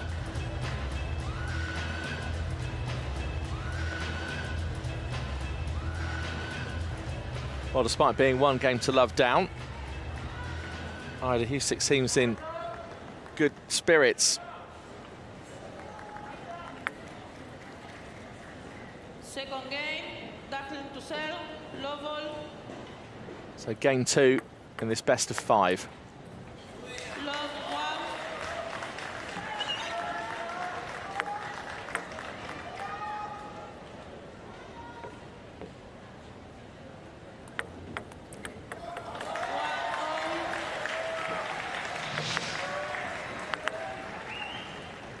Good serve there from either Husick-Dahlen, generating plenty of spin. Just took Huang Wenjun by surprise a little bit. Couldn't get the return, hit the net. But Huang 2 points to 1 in front in game 2. And Huang has the serve. 2-0.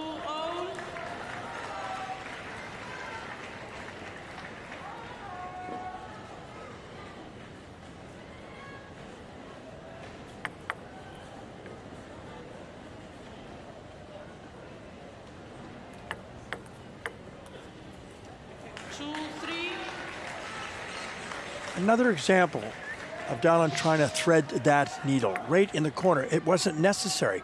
Put it on the table. It's not required. 4-2. She's getting frustrated.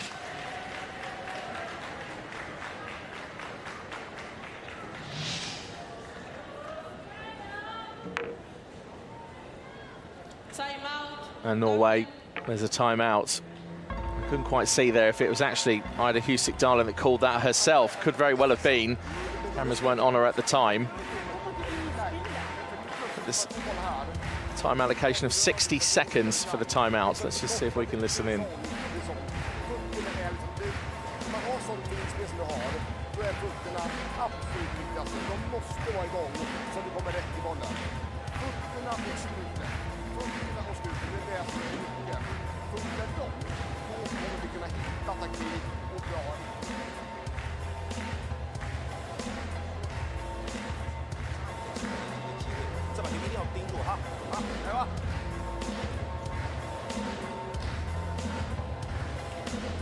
The world number 2 returns to the table. Meanwhile, discussion still taking place for Isa Husick-Darling, world number 1.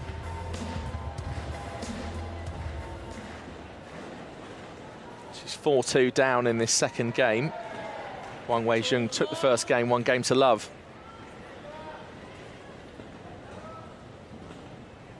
There's a hush that goes round the South Paris arena. You can feel every single bit of tension here. 2, 4, 3.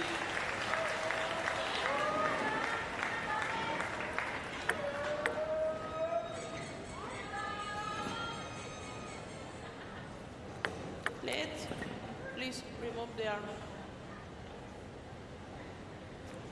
The arm. That.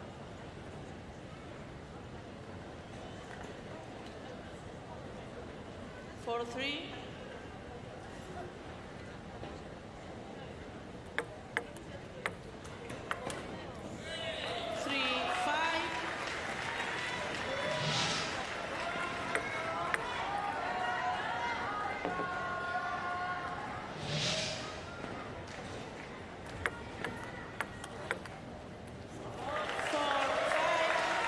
That was a really nice forehand topspin by Darling. She's down right now. I think mentally and physically, she shows all her emotion. That's who she is.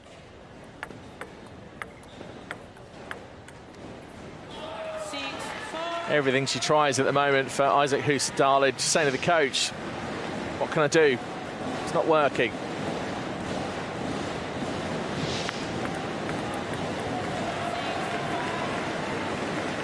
She gets a point back there as Wang Weijun hits the net.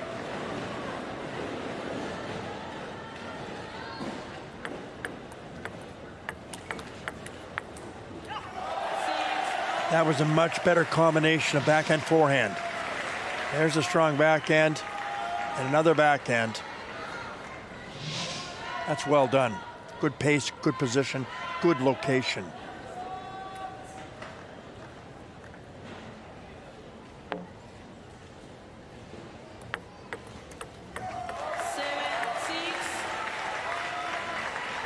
So Ida Husick-Darling goes in front for the first time in this game.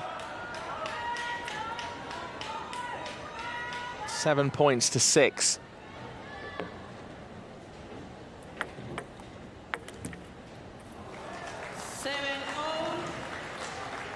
It's leveled up again at 7-7.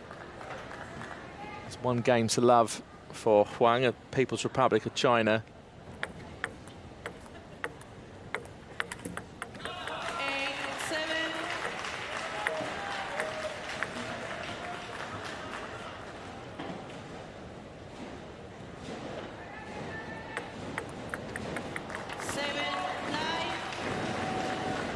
That ball had a tremendous amount of backspin, and she just didn't open her blade and come under the ball well enough.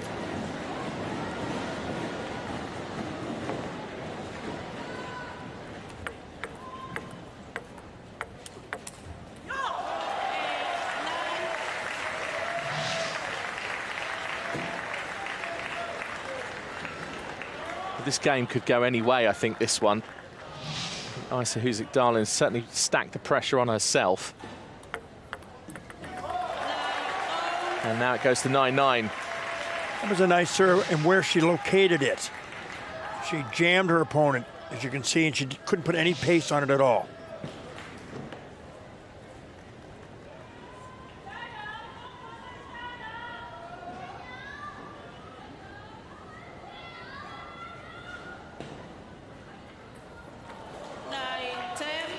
Well, Ida Husik-Darling just absolutely gifted a point there.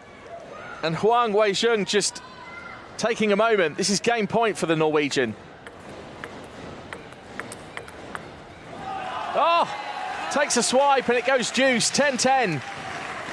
So now each player has one serve each, not two. And it's the first player to win this game by 2 clear points.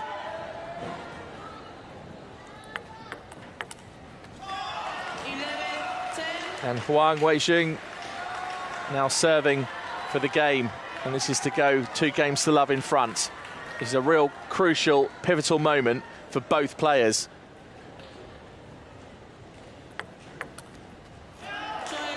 And Isa Husik-Darling with that backhand, just too much. It's a shot that let her down a few points ago. And Huang Wei-Jung takes the second game, 12 points to 10. And the Tokyo silver medalist in the singles is 2 games to love in front. I felt in those last 2 points, Darling went for a winner. She didn't put it on the table. She didn't try to maybe put some spin, maybe at the elbow. She wanted to rip the name off the ball. But that's her style. If she gets it on, it doesn't come back. So it's either, you know, feast or famine.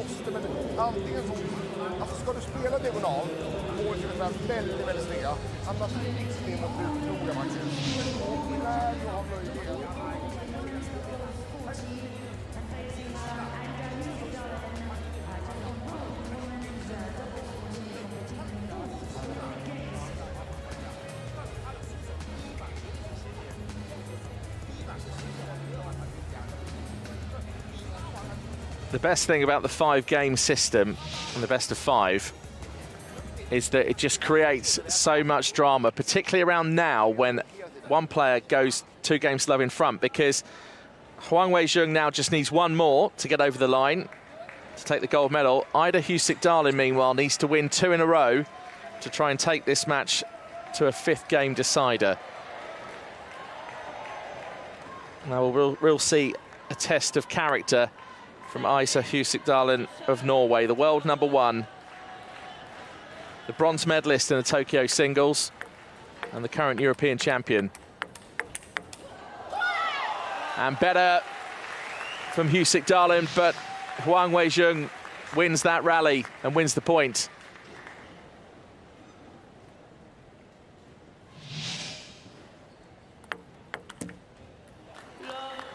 And it can be hard when you're behind, seeing your opponent react to a shot that you've missed, as if they've just won the point. Yes, they did, but it wasn't on their merit, it was your mistake.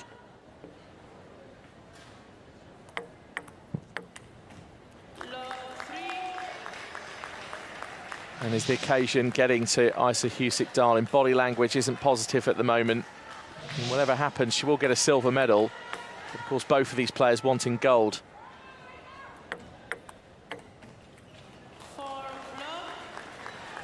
Last 4 points, she's tried backhand topspin, drives, and with loops, and she's just not landing the ball at all on the table.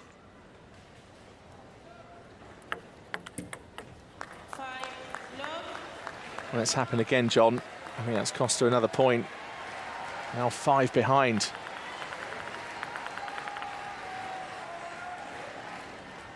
And 4 points behind.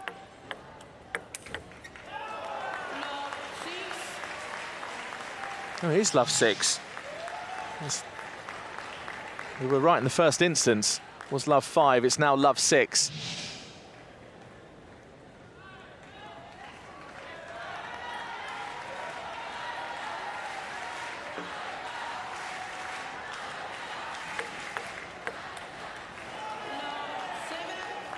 So love 7. Is this going to be a whitewash? As Huang Wei-Jung cruising towards the gold medal.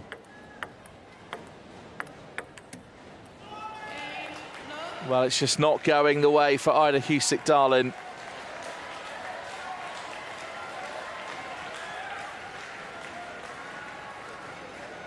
And strangely, I think if she's finding some amusement for this, but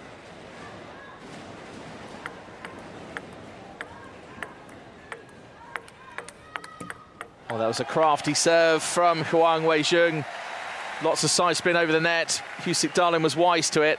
and claims her first point.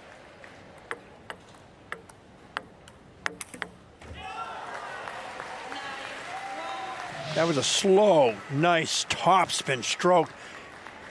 And Young just crushed it. And down the middle, placement was excellent.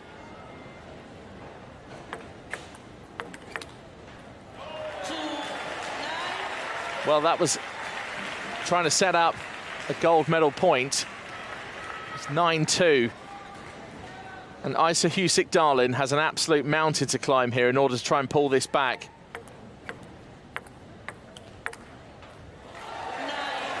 Well, it's gone 9-3. The drama continues in the South Paris arena.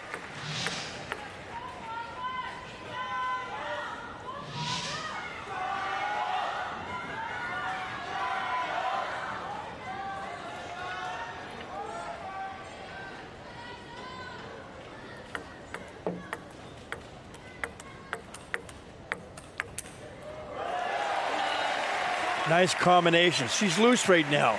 She's not trying as hard as she was. I think she probably thinks it's over, so she's relaxed herself. And now she's making the shots she wasn't making before. But if it starts to get closer, let's see if she can still remain loose. And Isa Husik-Darlin has hit the net. And it's a gold medal point.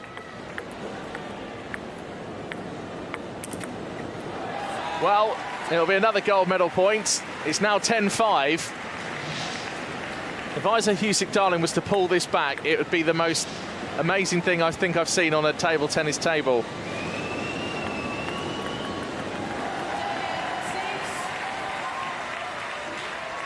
That was really nice backspin. Jammed her opponent really well. She won. So Huang now third gold medal point. And that's it. She's the Paralympic champion, has won that game 11 points to 6. And whilst we saw just a glimmer from Isa Husik-Darlin that she would fight on and try and get a game win, it's a straight 3 games to love victory for Huang Weijing, 19 years old. The People's Republic of China have another gold medalist, and she's the Paralympic champion. She just asked the assistant umpire if she could have the winning ball. I thought that was cute. She hesitated for a moment and said, yeah, sure. So Huang Weijing, 19 years old, is the Paralympic champion.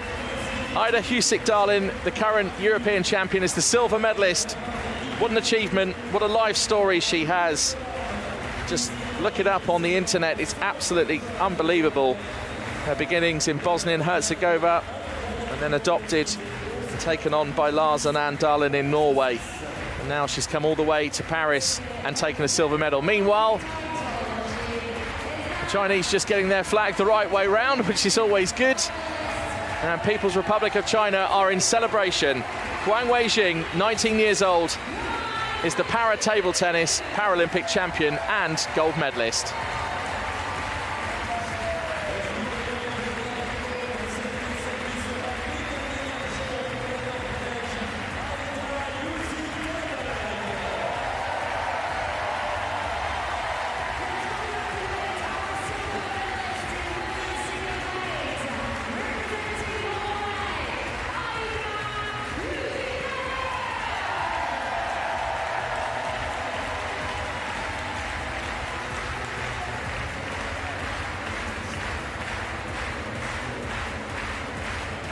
Huang Weijing is the winner of the gold medal match.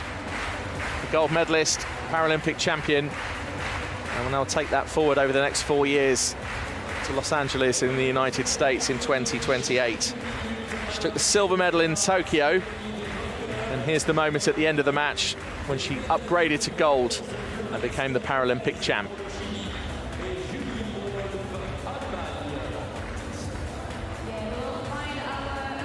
33-year-old Isa Husik-Darlin of Norway takes the silver medal.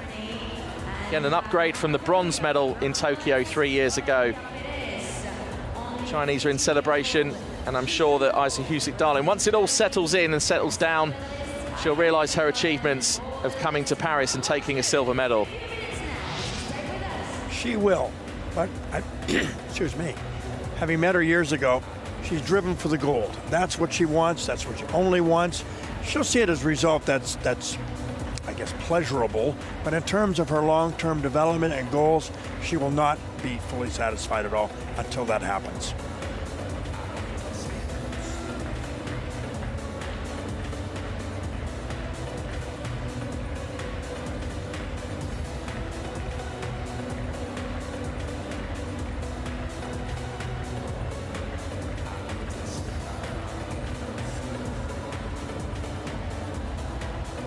So this is how the match unfolded. It was a straight win in the end for Huang Weijun. Great performance, 3 games to love over Isa Husic-Darling. The biggest lead, look at that, 8 points to 1, and that just said it all, really. There was just glimmers of hope that Ida Husic-Darling would try to get back into the match, but in the end, Huang Weijun was just too much and too powerful and takes the gold medal in the women's singles Class 8 at the Paris 2024 Paralympic Games.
This is the medal ceremony for the men's singles, Class 8, for para-table tennis. Please welcome the medalists.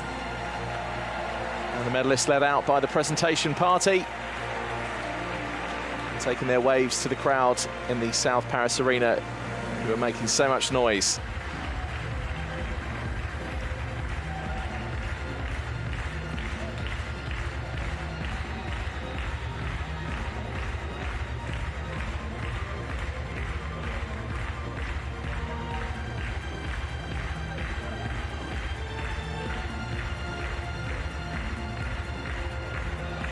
Les médailles seront remises par The medals will be presented by Monsieur Samson Dean, président du comité paralympique africain. President African Paralympic Committee, Accompagné by Madame Clémentine Ducrot, directrice expérience collaborateur Paris 2024. Paris 2024 Staff Experience Director. Médaillé de bronze, représentant la Thaïlande et représentant l'Ukraine. Bronze medalists representing Thailand, Visit Wangfungfat Naziri. So the bronze medalist representing Thailand is Visit Wangfungfat Hanasiri. And alongside the other bronze medalist representing Ukraine, Maxim Nikolenko.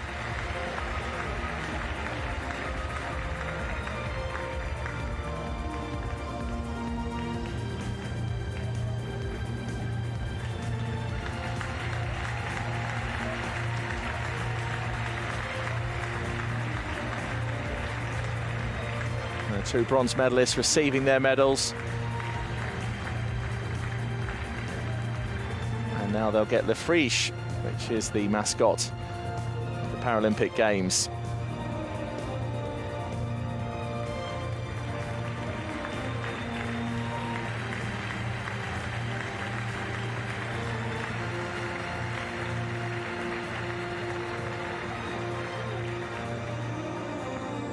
Maxim Nikolenko, the bronze medalist for Ukraine. Ukraine picking up 2 medals in this ceremony. And then Visit Wangfungfat Hanasiri for Thailand.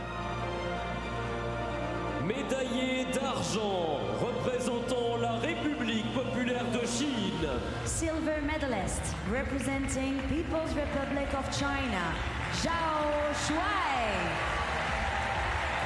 Zhao Shui, who took 3 Paralympic medals in singles in a row in London, Rio and Tokyo. It was a repeat of the final from Tokyo against Victor Diduc. But for Zhao Shui of People's Republic of China, still only 29 years old, many years ahead of him.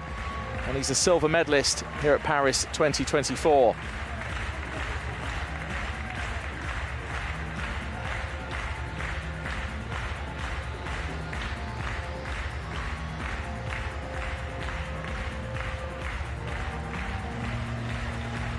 So Zhao Shui confirmed as the silver medalist. 3 gold medals in a row. This time today, it's silver. Médaillé d'or et champion paralympique, représentant l'Ukraine. Gold medalist and Paralympic champion representing Ukraine, Victor Diduc. Victor Diduc, what a moment. It's going to be emotional over the next few minutes. It's already emotional now. He's fought so hard to try and get the gold medal, took the silver in Tokyo, and has had to wait 3 years to get the opportunity to try and become a Paralympic gold medalist. And now he is European champion, world champion, and he's got the complete set. He's Paralympic champion and gold medalist.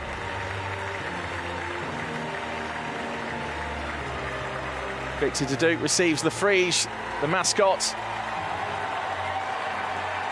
confirmed as the gold medalist, and in a few seconds there'll be a very emotional time listening to the national anthem of Ukraine.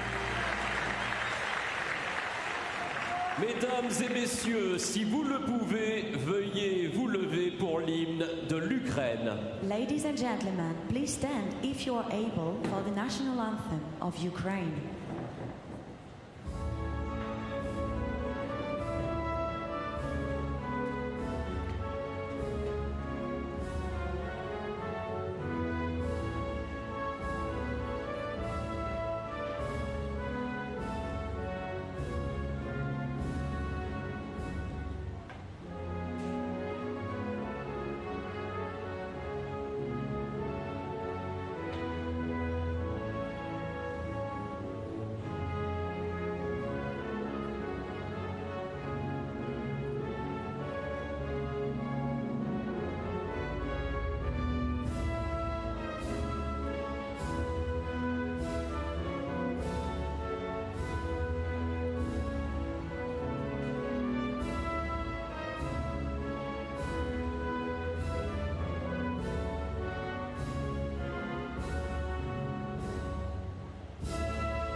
.37-year-old Victor Duduc just cannot hold back the tears. A silver medalist in Tokyo 3 years ago, and now the title of Paralympic champion, as well as being world and European champion. Joined on the centre of the podium by Zhao Shui of People's Republic of China, alongside Maxim Nikolenko, who took a bronze medal, and Phizit Wangfon Fathanasiri of Thailand, also with the other bronze medal. What a scene, what emotions, and what a great moment for all four of these athletes at the Paris 2024 Paralympic Games. The victory ceremony for the men's singles Class 8 in para-table tennis.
Mesdames et messieurs, restez quelques instants parmi nous encore pour la deuxième cérémonie des vainqueurs qui concernera dans moins de 3 minutes le tableau simple femme 8. Under 3 minutes now, we will have the second victory ceremony for the women's singles 8.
Mesdames et messieurs, la cérémonie des vainqueurs du tableau simple femme 8.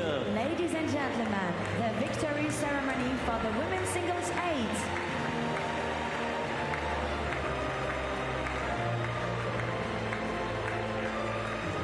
This is the victory ceremony for the women's singles Class 8 for para table tennis at Paris 2024, the Paralympic Games. Please welcome the medalists. So the medalists led out by the presentation party. 2 bronze medalists, 1 silver, 1 gold.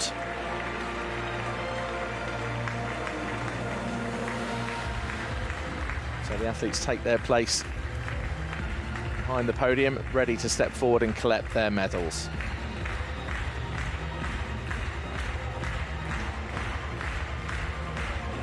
Les médailles seront remises par The medals will be presented by Monsieur Bob Fischer, membre de l'Ordre paralympique, member of the Paralympic Order, accompagné by Monsieur Jean-Jacques Morin, directeur général adjoint Accor et directeur général de la division Premium, milieu de gamme et économique.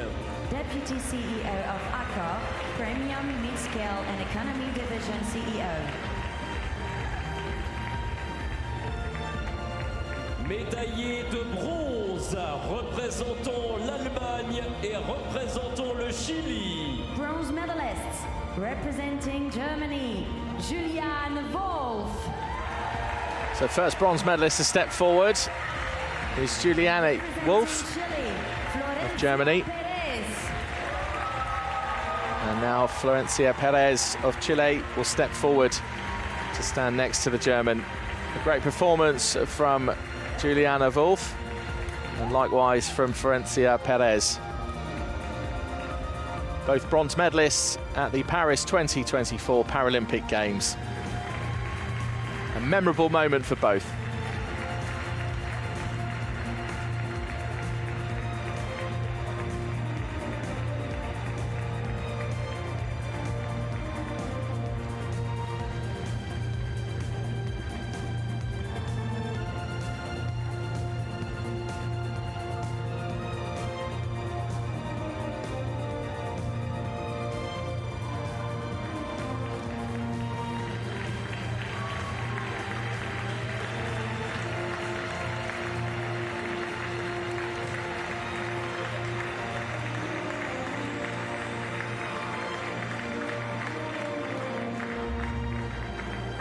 Florencia Perez of Chile, the bronze medalist, and now the announcement of the silver medalist and gold medalist.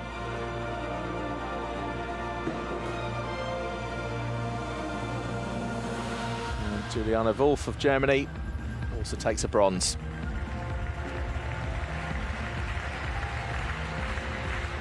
Médaillé d'argent, représentant la Norvège. Silver medalist, representing Norway, Ida Husik-Dalen. Well, Ida Husik-Dalen emotional, and I think that's because she missed out on the gold. She'll realise the sense of achievement as the crowd clap along. She has a silver medal at the Paris 2024 Paralympic Games, but certainly came here with their sights set on the gold. And the match just didn't quite work out for her. It was 3-love in the end, but Ida Husik-Dalen will be back another time. What a tremendous achievement to take a silver medal at the Paralympic Games and add that to her European Championship title that she took in Sheffield in the UK last year.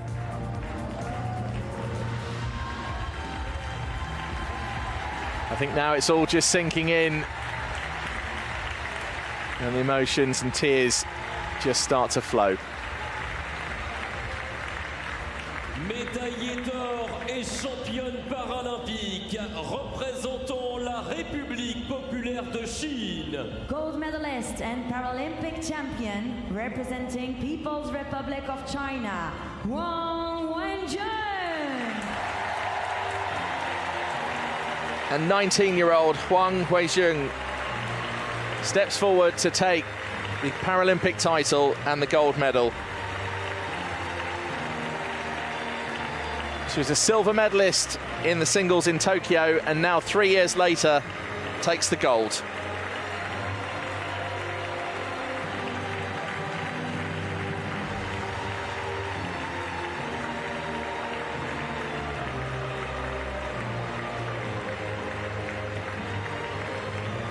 What an amazing moment for the 19-year-old. Of course, they'll only be 23 when we get to Los Angeles in 4 years' time. But for now, she just has to savour the moment. And in a few seconds, we'll hear the national anthem for People's Republic of China.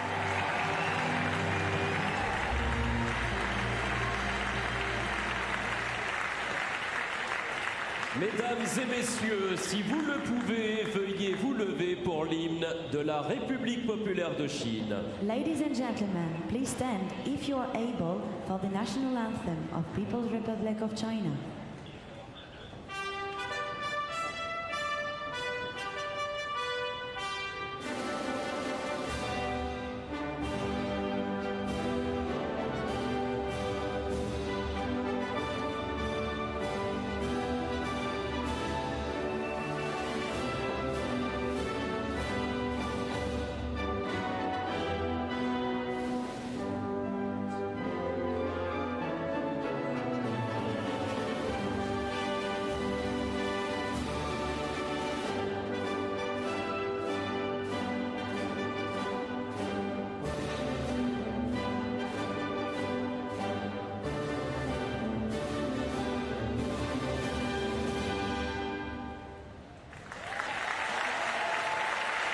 The national anthem for People's Republic of China reverberates the whole way round the South Paris Arena. Everyone on their feet and in applause for the medalists. Huang Weizheng, 19 years old, the gold medalist and Paralympic champion. Ida Husick-Darlin taking the silver. Florencia Perez of Chile with the bronze. And Julianne Wolf of Germany, also a bronze medalist. That was the victory ceremony for the women's singles Class 8 for para table tennis at Paris 2024 at the Paralympic Games.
Félicitations à tous les médaillés encore une fois cet après-midi. 17h tout à l'heure, ce sera l'ouverture de la toute dernière session de ces Jeux paralympiques en para-tennis de table. Il reste 5 finales, dont celle d'un joueur français, Lucas Didier, qui sera opposé tout à l'heure à Lorenz de Mons.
A truly remarkable and memorable morning of para table tennis. Some great matches, some world-class shots, and once again a packed crowd as the South Paris Arena now starts to empty. But they'll all be back later for the evening session. A nice way to close off that para table tennis here at the South Paris Arena for Paris 2024 and the Paralympic Games.